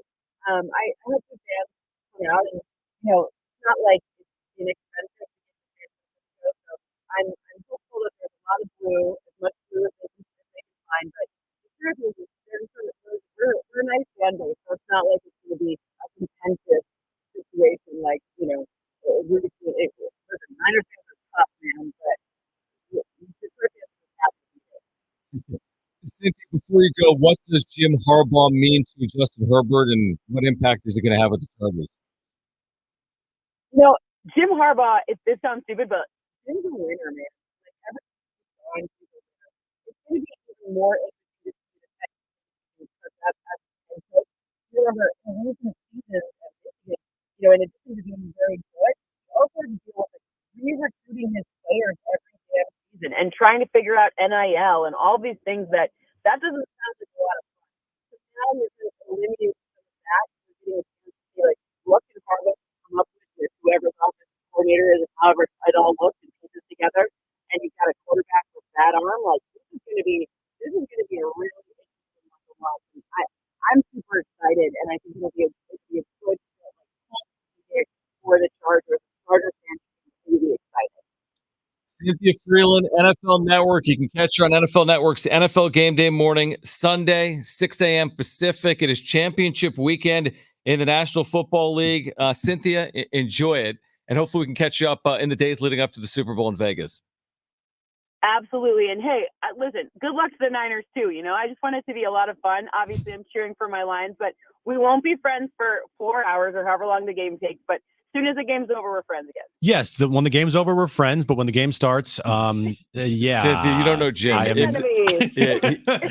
Yeah. We'll see if that works for Jim. Thanks, Cynthia. All right.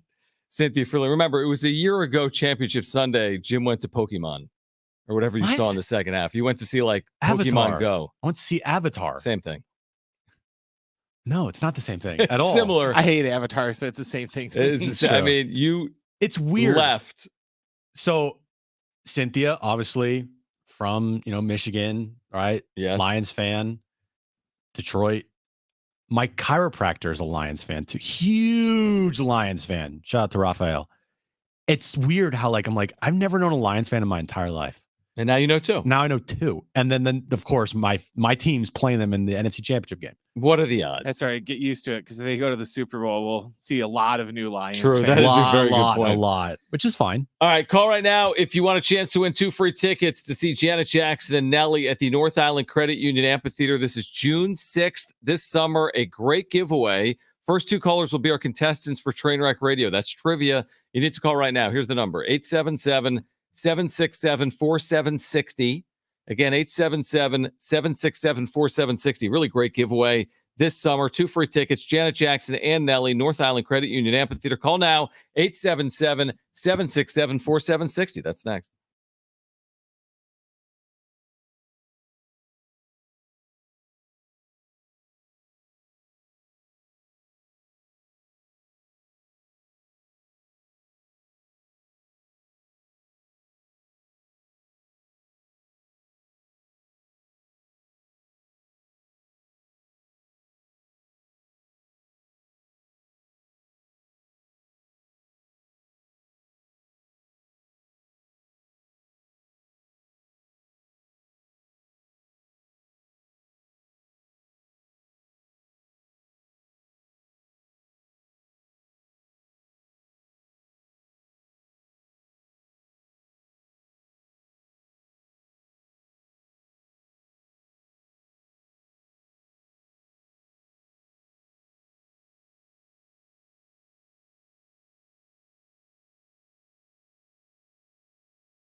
All right, on the other side, Trainwreck Radio, we're giving away Janet Jackson and Nelly tickets. Stay with us.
All right, Jon and Jim back with you here. I feel like I had something to. Oh, you know what? I had something to tell you off air that we were talking about. Yeah, But I don't know if I can tell you everything on air. You literally just said, Yeah, I'm like, remind I me have at the something- break to but tell then you something. And I was about to say it on air. Like, now that we're back, I have something I need to tell you. Let's just tell our whole entire audience what you're trying to tell us behind the scenes. If you missed what Dave Roberts had to say about the Padres Dodgers dynamic, Rivalry. you'll hear it coming up again at 5 p.m. Darnay Tripp caught up with the manager of the Dodgers. Dodgers. Yesterday, Torrey Pines. By the way, real quick on Torrey, just for one moment before we get to Trainwreck.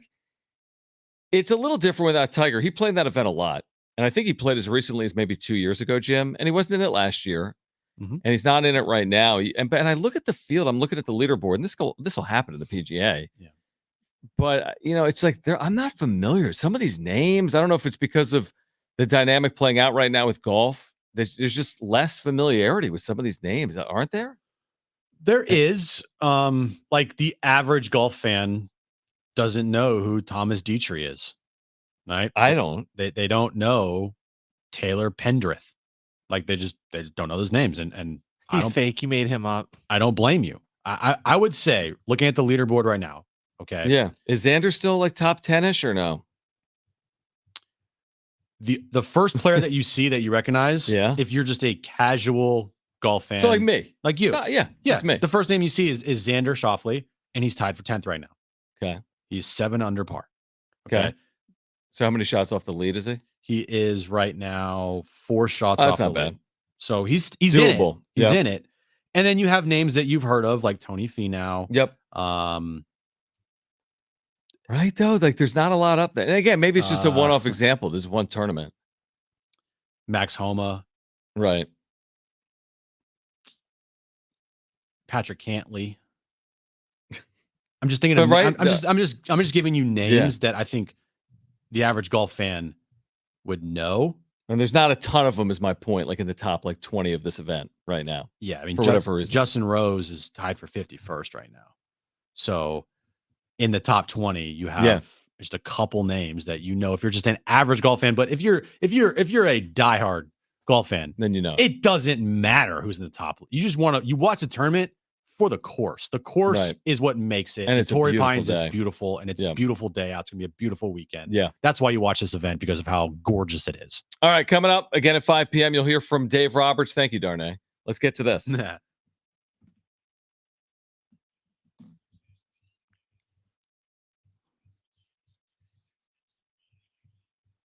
All right, 3 questions, 2 contestants, 1 lifeline. Today's 2 contestants are Anthony and Mark. Anthony, you called in first, so you have your choice of John or Jim. Who do you want to go with today? I'll go with John. All right, Anthony and John. All right, Mark and Jim. You go with that, Mark? I'm good with it. All right, Brent, what is today's question of the day? All right, guys. Yesterday, LeBron James was named to his record-setting 20th All-Star game. That's more than any other player in NBA history. Besides LeBron, there have been 10 other players that have been named to at least 14 All-Star games. Today's question, name any of those 10 players that have been to at least 14 All-Star games. Jeez. Okay. All right, Mark, you're up first, buddy. What is your first guess? You do have a lifeline if you choose to use it. I will go with Kobe. Kobe Bryant on the list. All right, good guess. Anthony, you're up next. What is your first guess? And you do have your lifeline if you want to use it. I'll say Kevin Durant.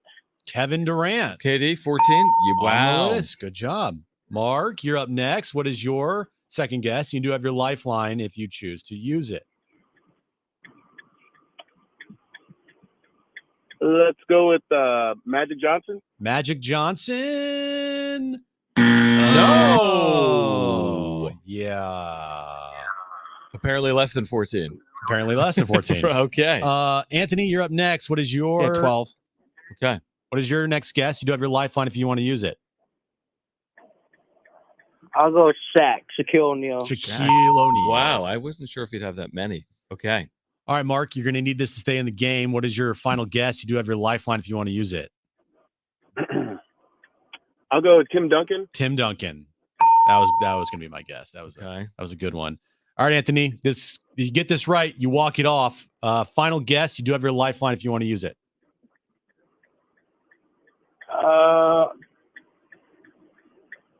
I'll go with Michael Jordan. Michael Jordan for the win. Remember him? Who's that? Yeah, Wizards. He played for the Wizards a couple of years. It might have been the Bullets at the time. 45? What's that? 45? Number 45? Yeah. Was it the Wizards? Was he good? That was the Wizards. Wizards. Yeah, he was very good. For the Wizards, he was good. Did he win anything? That's where he was primarily known for his time in Washington. Yes, that one game.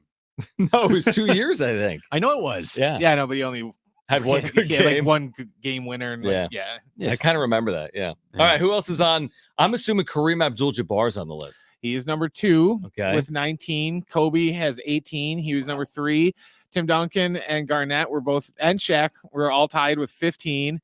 Then KD had 14. Jordan had 14. The mailman, Karl Malone, had 14. Dirk had 14.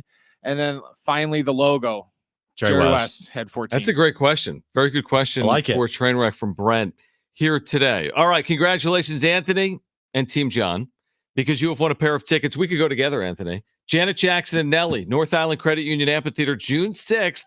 Tickets at livenation.com. Again, tickets at livenation.com.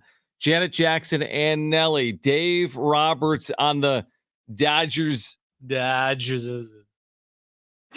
is. And Padres. Is it a rivalry or not? You're going to hear from the Dodgers manager out of Torrey Pines with Darnay Tripp from NBC7 on the other side. Stay with us. Hour 3, Jon and Jim next.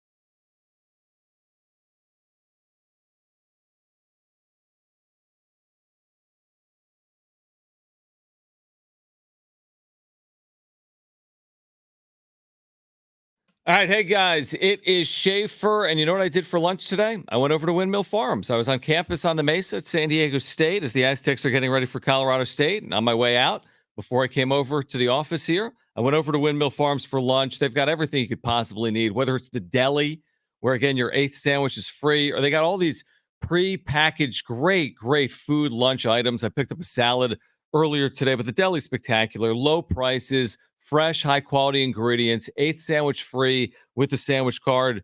Quick, easy, convenient, easy to get in and out of, centrally located in the college area. And you're getting ready for championship weekend, right? They've got all your grocery needs. Whatever it is, you can stock up there. Farm fresh produce and meats, amazing craft beer, the deli, and much, much more. Centrally located right by San Diego State.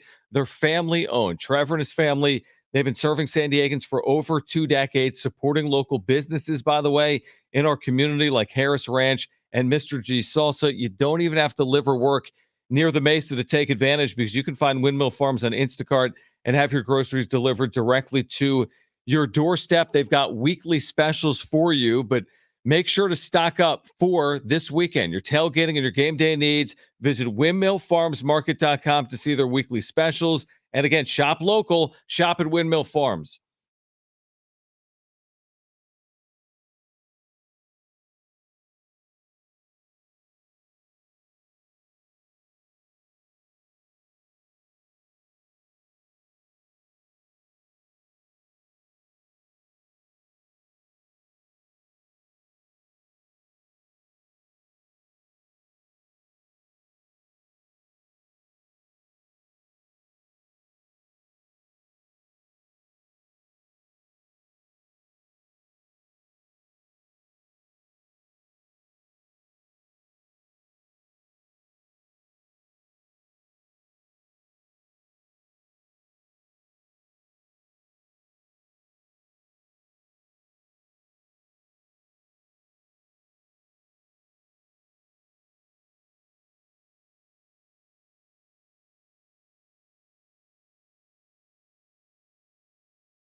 All right, this update is brought to you by Staples Stores. Let's look at the Farmers Insurance leaderboard right now.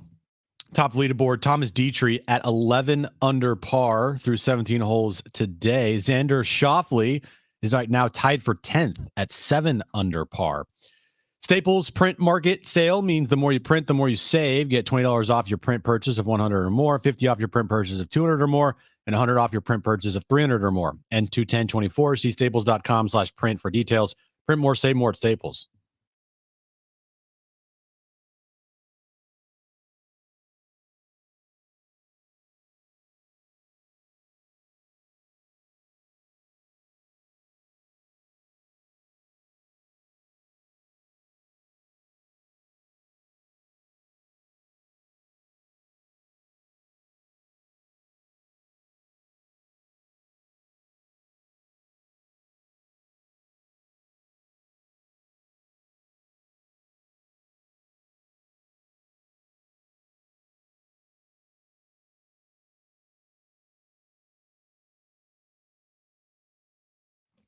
All right, San Diego and Southern California, what's going on? Final hour of Jon and Jim. We will get you ready for Championship Sunday. We've been doing it throughout. Deebo Samuel will play for the Niners. Cynthia Freeland, NFL Network. If you missed our conversation with her, find it at sportssd.com, iHeartRadio app, iTunes, TuneIn Radio, or Spotify. If you ever listen to us on a podcast, please leave a review as well. But you can always listen to us on a podcast, or you can watch back on YouTube. You can take us everywhere you go with the free iHeartRadio app, including Korea this March if you're going. We have people that watch us on YouTube everywhere in I think Korea, right? But also, no joke, the iHeartRadio app, we had a listener of the Aztecs, Aztec Gary, listening in Vietnam on the iHeartRadio app. He was listening in Vietnam via Wi-Fi. Wow. So anywhere you are, take us with you, whether it's the free iHeartRadio app or on YouTube.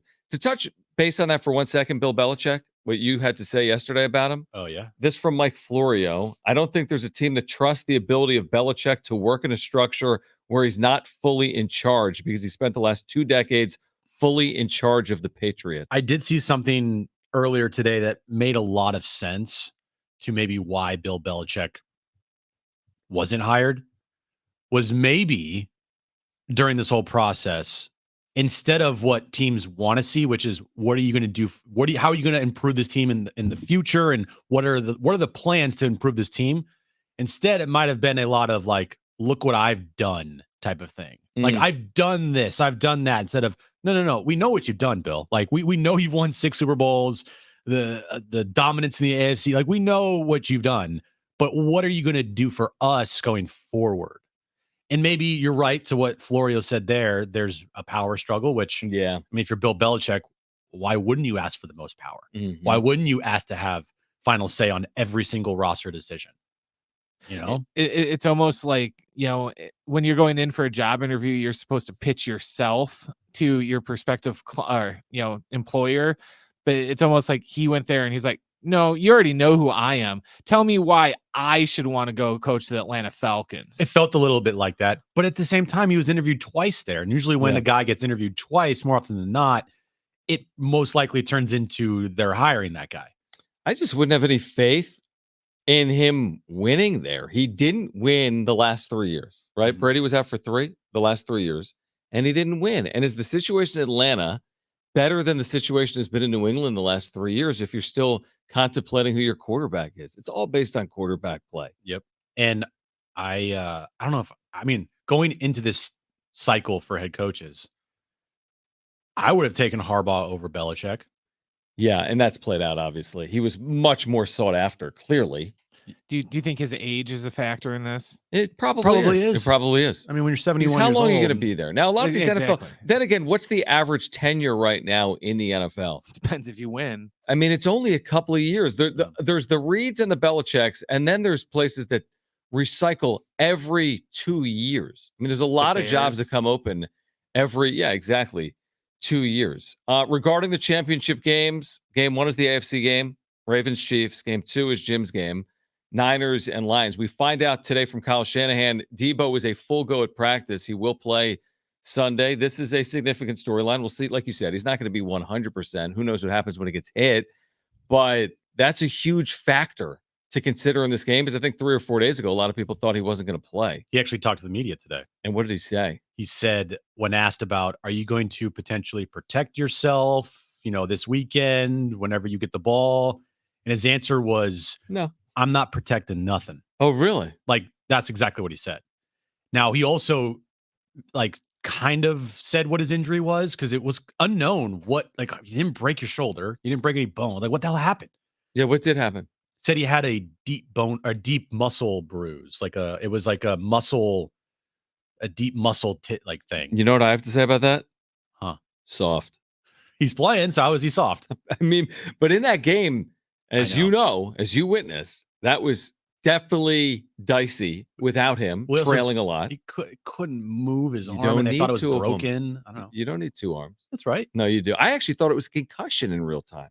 Well, I thought it was head related. They did check him for a concussion. Right. That's and then what I thought. As soon as he went back in the game, he couldn't move his arm. So he did go back in the game from the play he got hurt on? He went in the back in the game for 3 more plays. Oh, I didn't realize that. Okay. And he was running around with his arm just dangling. Hanging. Yeah. And then he got taken out. And then obviously, yeah. How do they do this stuff? My neck hurts when I get out of bed. And these guys, they're professional athletes, John. They're a little more in shape than you. Their arm better. They're a little more in shape than you. They also have the best medical attention. I know. Yeah, they also have magic shots that make the thing go away. It's all true. It's all true. If you're a professional athlete, they're also not 43 and out of shape. Correct. I mean, they get injured. They're basically what they're doing every single day for 7 straight days is getting treatment. Like getting ready for that moment. Those 3 hours. Yeah. I mean, if you get injured, you go to physical therapy once a week, maybe. Yeah, and they go 3 times a day. 3 times a day they're doing this. And they have the best medical attention. No, it's true. Anybody could ask for. Yeah. And medicine nowadays, shoot it up. You're not going to feel a damn thing. I am interested to see his role, as in, is he impactful as he's capable of being? But even if he's not, as a decoy to give them an extra weapon, if he plays and he's out there for the full game, he's going to make an impact. I wonder if they're just going to, I guess, to maybe try and limit the contact that he gets. Maybe just keep him as a receiver and not do as many of the end arounds and stuff like that, to just try and limit the amount of hits he takes, just so he can stay in there. Maybe. Well, if they do that, then we know the shoulder's hurting more than he's saying it is. But if everything they're telling everybody right now is true, which is look, we're fine. Wasn't even on the injury report today. And the first 3 plays are Wildcat. Yeah. if the first 3 of the 5 first plays are to him, to Deebo, and he's running through the tackles or the jet sweeps or whatever, then they feel like he's fine, and they're not going to change anything because of Deebo. It's not going to change. But I mean, are you nervous, dude?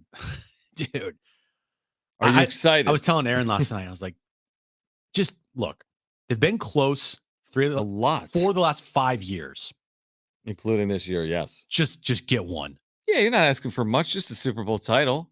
Well, being this close, I know, and not getting there, and it's not just the 3 of the last 4 years that have been, if you're a 49ers fan, heartbreak. You go back to the Harbaugh era, okay? 2011, that fumble in the NFC Championship game, Kyle Williams. All right? Oh, my gosh, yes. The Super Bowl versus brother. Yep. The following year versus the Seahawks, the Richard Sherman game. Right, yep. And then Jim Harbaugh goes to college. Yeah. And it's literally Chip Kelly, Jim Tom Sula. Bad, yeah. What the hell? And then you get back to being really good. And then you get 2019, which was you had a 10-point lead. You lost to Mahomes. 2021, who did they lose to in 2021? Let's make it up. No, I'm not going to make it up. That heartbreaker against the Lions in the divisional round. No, that was not it. No, it wasn't. That was not it. 2021. Not the Eagles. Correct. That was 2022. Oh, I know it. 2021. Wait. No, but 2021 is January of 22. Okay. The 2021 season. That was the Rams. Correct. In LA. That's exactly right. Dropped interception. I remember that play. Yes. And then the Rams. Rams. Last year was the Eagles. And then last year was the Eagles. Their quarterback died. Yeah. And they couldn't win with Josh Johnson. Or Christian McCaffrey as their quarterback. Right. Jim Harbaugh Goes to College sounds like a great movie, by the way. It does. Okay, so you're excited. I'm excitedly nervous. What did you think of Cynthia saying, I don't think this is a surprise. She's like, analytically speaking, the best team in football is Baltimore. They don't have the best chance to win the Super Bowl because they're playing Kansas City. That's what I said like a month ago, or maybe less than that. Well, we know they beat You're them like, head what? to head. I said the DVOA of the Ravens is one of the best in the history of the sport. I don't even know what that means. Just take my word for it on this But, one. I mean, the DVOA, I don't know what that means. It's an analytical system, indicator, like Ken Palm. Sabermetrics for baseball. Right. It's the analytical system determining the rankings of offense, defensive, special teams, and then calculating that into the overall ranking of the team. And the Ravens are one of the best all time. And you said, but the Niners are pretty good too. It's the Ravens and the 49ers are two of the top 10 best teams this year for this analytical system of all time. So we could be getting, I mean, if that plays out, if the favorites win, you're getting a clash of like historically good teams potentially. Analytically speaking. Analytically speaking, yes. That'd be pretty interesting. I think that's really compelling. The only thing that the Niners are in the bottom tier is their special teams, so like 22nd.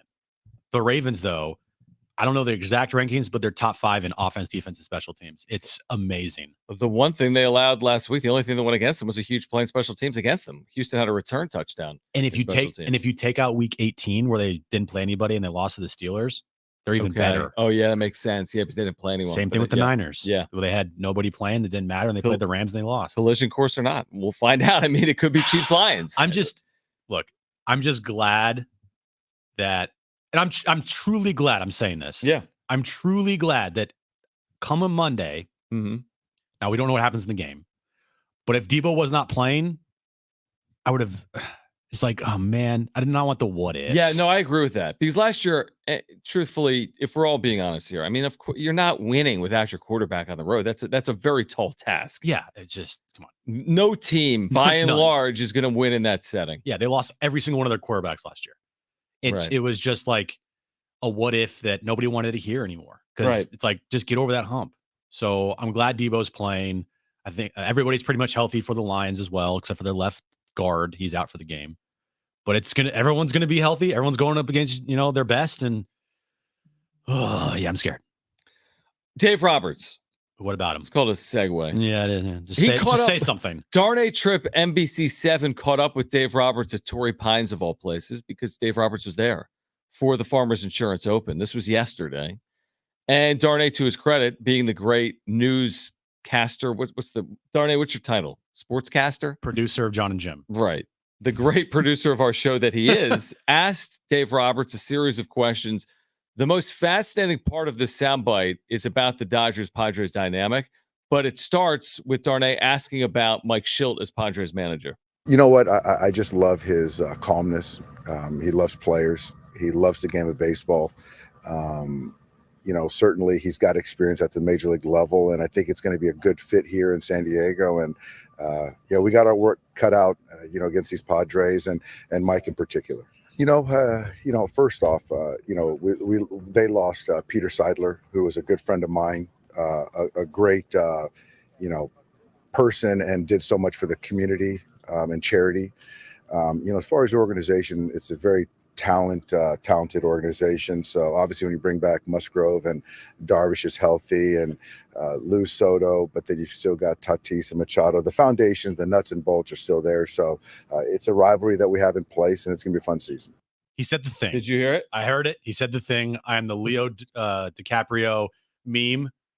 Right. From the Hollywood movie. I forget the name of the Once Upon a Time in Hollywood, where he's sitting in his chair. Ooh. He said it. He did it. That's the thing. Rivalry.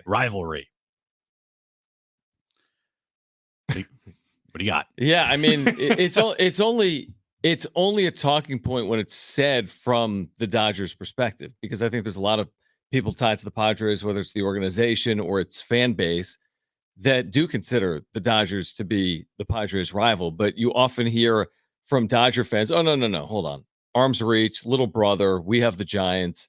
We win more than anyone. What are you talking about?" But then again, they interact with us constantly on social media. I mean, you can't stop hearing from them. But when it's said by Dave Roberts, I know he has said it before. I understand it. But for him to say it again heading into 2024 lends credence to the idea that the two teams are rivals. Are they the biggest rivals in sports? No. Obviously not. Do the Dodgers have a bigger rival? Yeah, it's inarguable. The Giants are a bigger rival than the Padres. But Dave Roberts says the rivals. I'll take him at his word. Who is opening up the Major League Baseball season this year? That would be the Padres and the Dodgers. Oh, interesting how that works. They've played a lot on Sunday Night Baseball the last few years as well. Now, I know that the Seoul Korea series is, I would say, largely based around the players who are on the teams. Yeah, it's true. You know, you're not just putting the Padres. But did they know that at the time? Because this has been booked for a year. The first person that was plastered on the front cover was Ha-Seong Kim. So we knew of Kim, but we didn't know about Ohtani, is my point, or Yamamoto. But it's still the Dodgers. True, we knew that. The brand is very large. Yeah, definitely. But and then That's you add true. Ohtani and Yamamoto. It obviously makes it bigger. Mm-hmm. But hey, who's opening up the season? They don't just put some random teams against each other to open up the season. They put what they think is going to get the best ratings, what they think is close to one of the best matchups. And that's why it's being played at 3 a.m. Of course. Now I know it's a different thing because it's in Korea. If it was in like San Diego, if it was in LA, and that was the first game that was played this year, even though it usually is the World Series winner, like it should be Texas, but it's not because this is a kind of a different thing because it's a specialty series. Yeah, it's a good point. Like, does Texas play the day before the next opening day? Because the season starts March 28th for the Padres. Is someone playing March 27th this year? I don't know. I would bet, without having it in front of me, that the Texas Rangers would open the season. Would be the first game played this season. Yeah, other than this, you're saying other than the Korea series, you would think that like it's got to be an ESPN game. Has to be. How could you not do it? ESPN game. They just won the World Series. You're saying in March? Okay, so March 27th there are no games. Everyone opens March 28th. Job baseball. Yeah, that's just baseball. I mean, you're right. So the true opener is Padres Dodgers, but again, in true baseball fashion, it's not their fault. There's a time difference in Korea, but to play it at 3 o'clock Pacific, tell me you couldn't do a little better than that. Yeah, you're only going to get Dodger fans and Padres fans to watch that game, and like New Yorkers at 6 a.m. You know, just people waking up in the East. Like maybe it just goes to that baseball has gone so far away from a national sport. Yeah, it's true, and it's crazy because you look at baseball. Just in the 90s alone, it was, I mean, the home run chase, universal. Yep. Like baseball was the true American pastime where everybody in the country wanted to watch a baseball game. Yeah, I wonder when that actually flipped, though. When did football pass baseball? I think it was before the 90s. Don't you? Football? See, it's hard to really know. I mean, I don't know if that's subjective or not. Like, was football bigger than baseball in the 80s? I think football's always been. Hasn't always been bigger, I don't think, though, because you know what? You know when it flipped is when the networks like took John Madden in the 90s. So you're right. In the 90s, maybe 80s, 90s, somewhere in there. When Fox got in the NFL game, right? Yep. Because it used to always just be on CBS. It's like 30 years ago. Yep. But when Fox got in that game and they got John Madden, they put him with Summerall. That's when it was big. That's when it flipped. Baseball could still compete back then. Yep. Because of the home run chase and larger than life stars that were. I mean, everybody knew Mark McGwire, Barry Bonds, Sammy Sosa. Yeah, you're right. Roger, like everybody knew those guys. Ironically enough, it's steroids, but still, everybody knew those players. And then football just went on a just massive climb to the top, and baseball was there, and then it just fell off the cliff. Yeah, it's almost like this opening series is almost more of a play for Asia and Korea than it is for Major League Baseball fans in America. The fact that you're playing at 3 a.m. Pacific speaks to me that this is all about like winning over fans in Asia, because you're playing in prime time in Asia and not prime time. You don't need to win fans over in Asia because you already have Shohei Ohtani in the big leagues. Like Shohei Ohtani alone generates. But I'm saying, aren't you doing every market overseas? Yeah, it just feels like I'm saying it's like made for Asia, as opposed to being made for San Diego and LA. But maybe that's why it's being played in Asia. Well, look, I'm gonna watch. Yes, and of course. I'll be up at 3 a.m. watching that game. Which means you're probably not going to go to sleep. Or will you go to sleep early? See, that's a good question. I'm probably going to have to try to sleep before that because we do have shows that day. And thankfully not thankfully, but they go back to back 3 a.m. They go back to back Wednesday, Thursday, correct? Or Tuesday, Wednesday? I forget. I want to say the second game might be day one of March Madness, the first full day. Well, if this is the That first full day Thursday. of March Madness, then I'm good. But Oh, yeah, you're going to be off anyway for March Madness. Anyway, we'll be watching. I'm sure a lot of Padres fans will be. And again, is it a rivalry? Well, the Dodgers manager says yes, it is. yep. And less than a month from now, the Padres will play the Dodgers in their first Cactus League game. So Will you be up the for that? rivalry will begin on February 22nd. Incredible. All right. We have an updated list of top prospects in baseball. Where does Ethan Salas rank, the top prospect of the Padres organization? Plus, we have Jim's back page ahead. We're getting you ready for Sunday, the AFC and NFC title game. Stay with us on Jon and Jim.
All right. Where does Ethan Salas rank among all prospects in baseball? Plus, the Oakland A's heading to Vegas or Utah?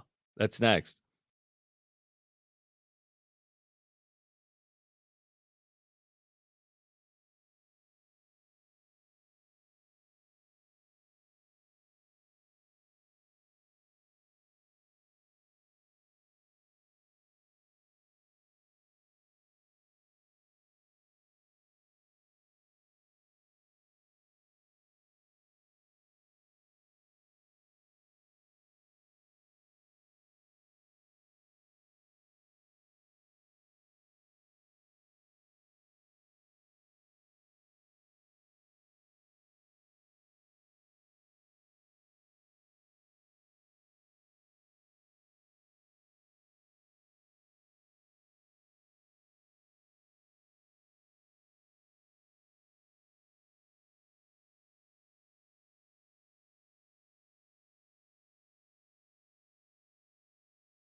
All right, this update is brought to you by Staples Stores. The AFC and NFC Championship games this Sunday. First up, it'll be the Chiefs taking on the Ravens, followed by the Niners and Lions. Deebo Samuel will play in that game, coming off his shoulder injury versus the Packers. And looking at the Farmers Insurance Open leaderboard at Torrey Pines right now, his leaderboard is right there. Steven Yeager's at 11 under, followed by Thomas Dietrich at 10 under par. Xander Schauffele is tied for 10th place right now at 7 under par.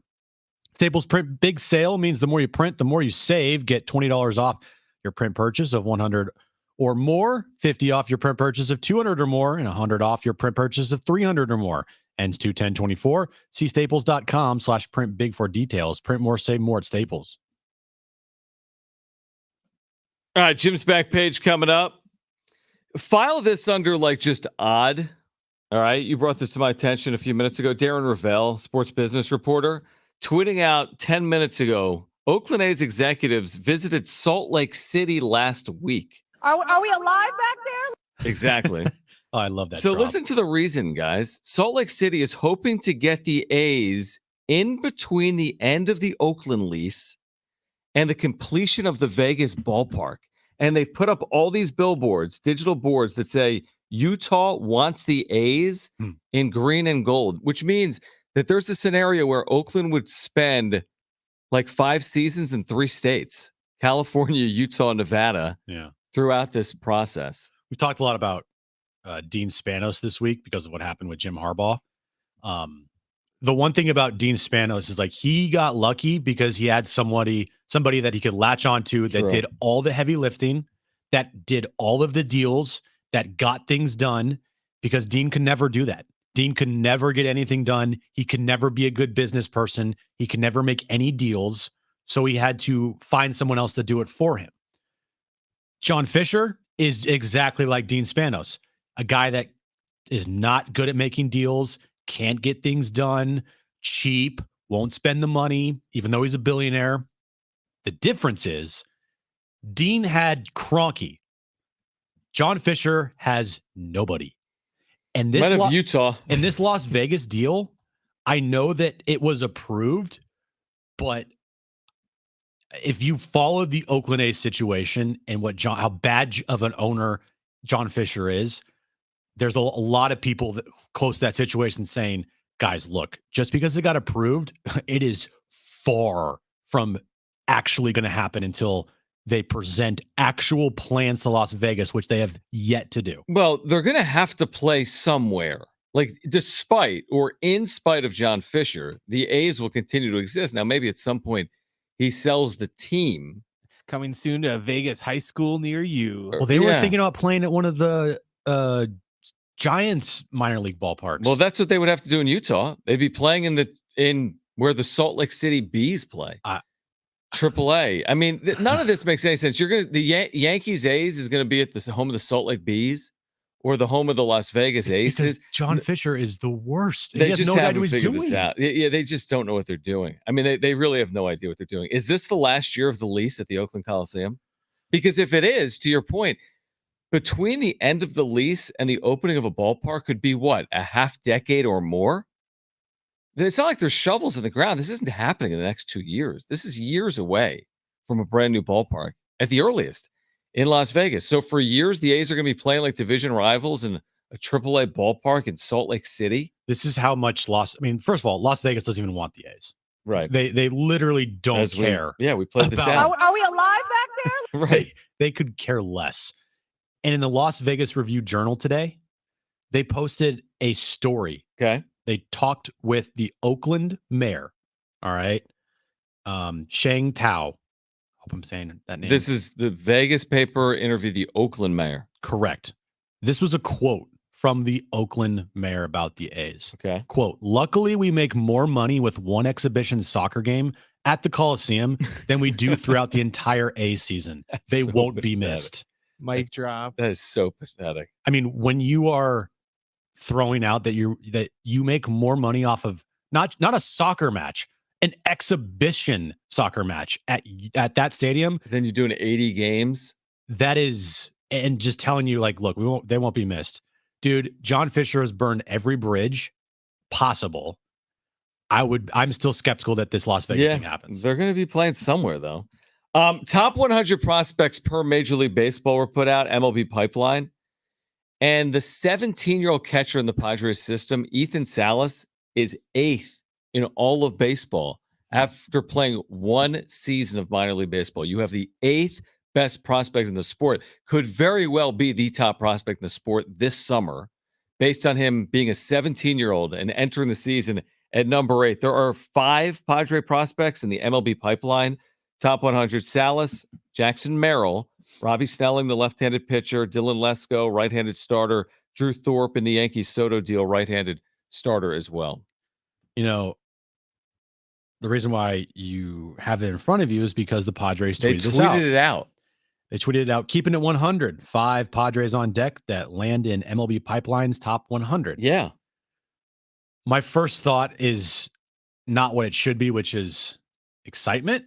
Like, oh, this is great. Look at all these prospects. 2 of the top 12. 2 of the top 12?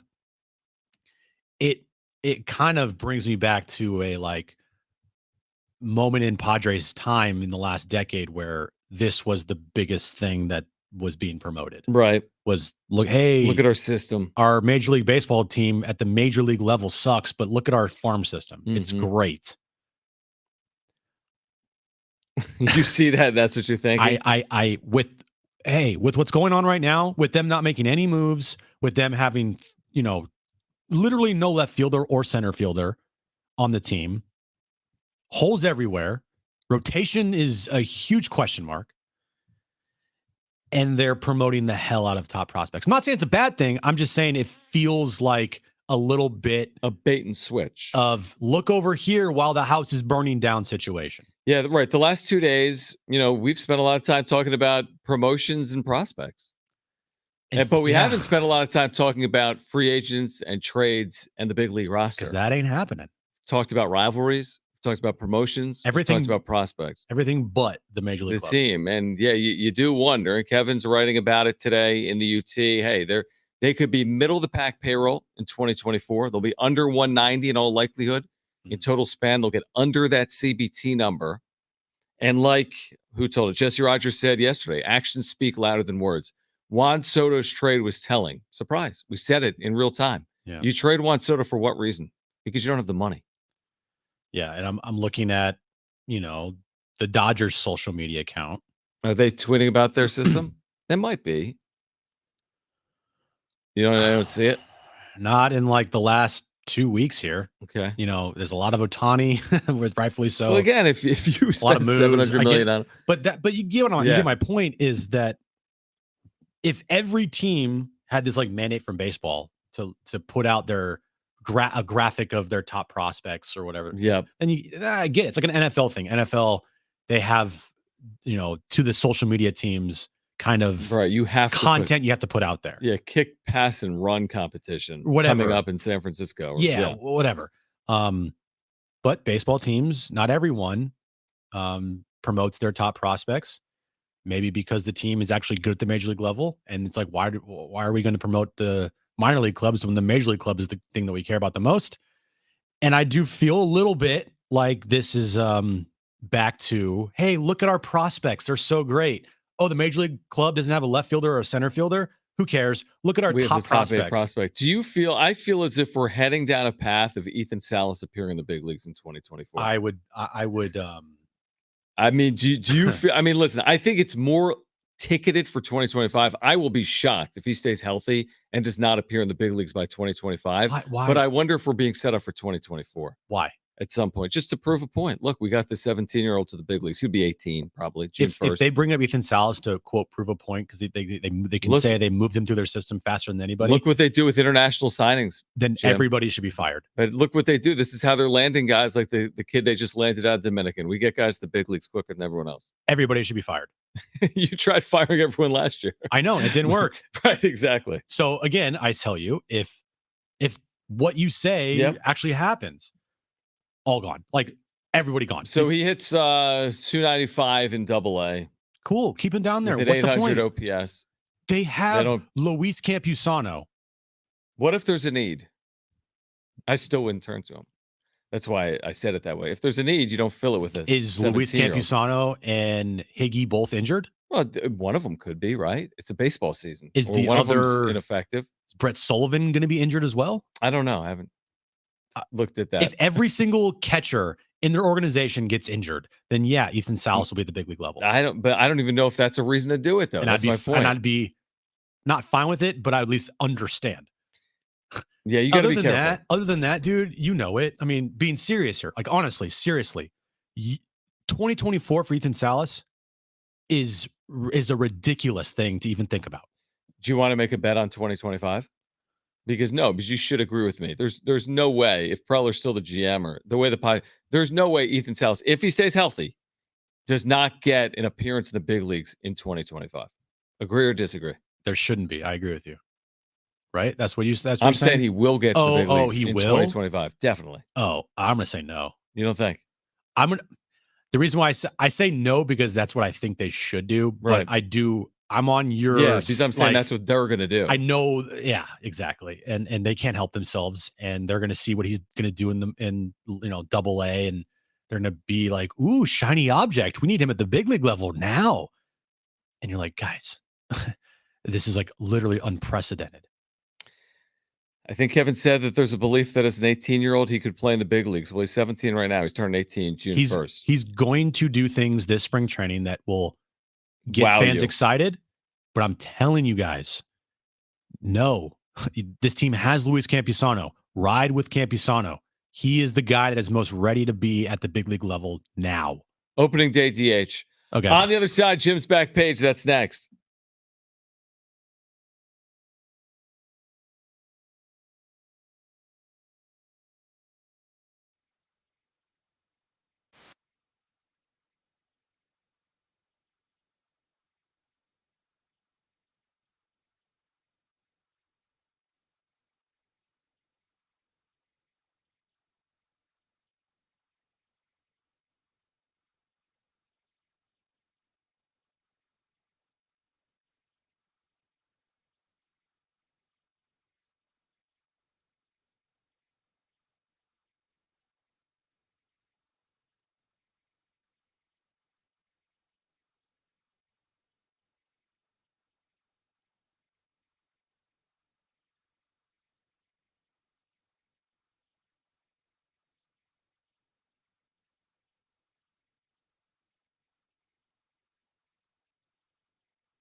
All right, Jim's back page coming up next.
All right, Jim's back page in a second. ESPN.com. I'm going to say it. Bracketology. Here's the headline.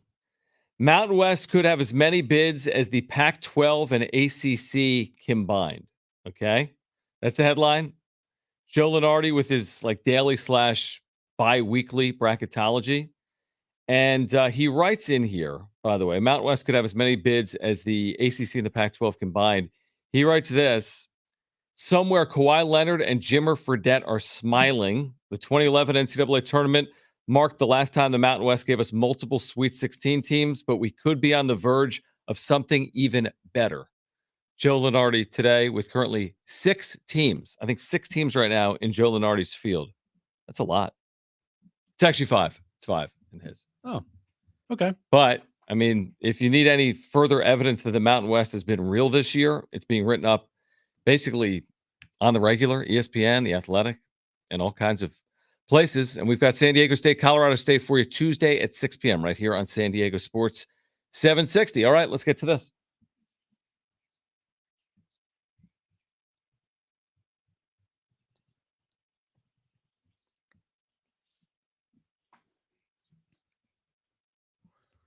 When's the last time you went to Disneyland? It'll be 1990, never. Never. Both of you guys? I've been Been to to World Disney World. when I was Oh, like yeah, 11. Disney but not World a Land. lot. Disney World. It's very nice. Mickey's there. Well, I asked because the last time you went to Disneyland, you're probably thinking to yourself, this place is really crowded. Oh, definitely. Same with Disney World. Yeah, Disney World is Yeah, it's crazy. very crowded. I've been to both. I actually prefer Disneyland over Disney World. Okay. I've heard people say that before. Because at Disney World, they don't have Star Wars land there because it's at Universal. Okay. And it's a different place, like different Mhm. area. Disneyland has Star Wars land in it. And so you don't have to drive somewhere and it's Okay. all in the same theme park. And they have California Adventure right across the way. Okay. Anyway, I asked that because you might be in luck if you go to Disneyland and you're thinking to yourself, they need to make this place bigger. Really? Because Disneyland is committed to spending at least, I say at least, and the number is going to be out crazy, Mhm. $1.9 billion in the next decade as part of a long-term Disneyland expansion proposal. Wow. So the $1.9 billion will be to make Disneyland larger and potentially add new lands and rides and attractions from Disney movies like Tangled, Zootopia, and Tron in these expanded areas. So this will play out over like a series of years. Yeah. To expand Disneyland. Well, this is a just proposal. Okay. But they're on the right wavelength thinking, look, we need to make this park bigger. We need to make it so it's not as crowded as it is at certain times of the year, even though I don't think they can really stop that at all. Disneyland is a place that everyone's going to go. Yeah. I mean, Christmas time and Halloween, they're going to be crazy. What is the worst day to go? Like, what is the craziest, busiest, most absurd scene? Now, do they limit sales now? Didn't they do that during the pandemic? You had to like reserve your ticket. They only sold so many tickets. I don't think so anymore. Okay. I would say to me, it's Christmas. Between Christmas and New Year's, because they make the entire theme park Christmas theme. So they decorate the entire park Christmas theme. Yeah. Some of the rides are Christmas themed. Halloween is also all Halloween theme. It's very cool. But Christmas, the big tree, the light show, like everything is just Christmas themed to the max. And what's the get-in price roughly? Like $300 to $400. Wow. I know. It's ridiculous. It's one of those things where it's not a, hey, you guys want to go to Disneyland this weekend? Like, let's just do something. It's a planned out investment. I mean, I would say it's kind of worth it if you just want to just spend a lot of money. But if you like spending money, or maybe if you have children. And they like spending your money. Right, exactly. Oh, they do. Yeah. I promise you that. Yeah. Shout out to Bob Euchre. It's his 90th birthday today. I saw that. Yes. The great Bob Euchre turns 90 years old That's today. Amazing. Brent, do you have a Bob Euchre story that comes to the top of your mind? Because I know that I have a bunch of Bob Euchre stories. I used to do the Brewer games. He used to always tell funny spring training stories because, spring training's boring. So you have to do something to make it entertaining. And I remember the one time, and I brought this up to one of the Brewer guests we've had on. He told this story about how he got acupuncture, which is total BS because he didn't really get it. He was just making it up. But he was doing blow dart sound effects because he said that he just got all bare-assed, laid up against the wall, and then his acupuncturist would go and shoot that needles into his backside with a blow dart gun. Oh my gosh. But he brought that back for the entire game. So, they'll do 3 innings and then the color guy will do an inning or 2 and then they'll go back. So while he's just sitting there drinking his Miller Lights, you hear that sound? all of a sudden the guy's like, 0-2 pitch. And you're just here. That's funny. Dude, just to make the guy crack up. So yeah, Euchre rules. I love Euchre. Euchre's really good, but happy 90th birthday. Did you know about the show Mr. Belvedere? Yeah, that show was awesome. Dude, he was like the lead character of a sitcom in the 80s. Yeah, Mr. Belvedere, man. That's how I knew him first. I associate him with Major League. Yeah. This predates Major League. Yeah. He got this Mr. Belvedere, he got just pretty much solely off the Miller Lite commercials. Yeah. I associated him initially with Mr. Belvedere. Oh. But I mean, he spent his entire career in baseball. It's crazy. I mean, he's still calling games at 90. That's amazing. There's no road games anymore. Right. Fantastic. Anything else real quick or no? I had something, but it's I can't just it's the LSU wide receiver that bet on games before 21. Keyshawn Boot, I think I don't know how to pronounce his last name. Anyway, he got arrested, charged with he was arrested? Yeah, he was arrested. He bet on games and it led to over $500,000 in winnings. Wow. Illegal bets. He bet on LSU, right? Pretty sure. He was arrested on charges related to illegal online gambling. Wow. Yeah, exactly. All right, we are back Monday at 3 p.m. We'll see if Jim is here or not because the Lions play the Niners. That is a very good point. Yeah. Either I'm here, you're right. right. Here or there's going to be a new show, potentially. I'm sick. Exactly. I'm All right. sick and I want to back fight. Monday at 3. Enjoy the games this weekend.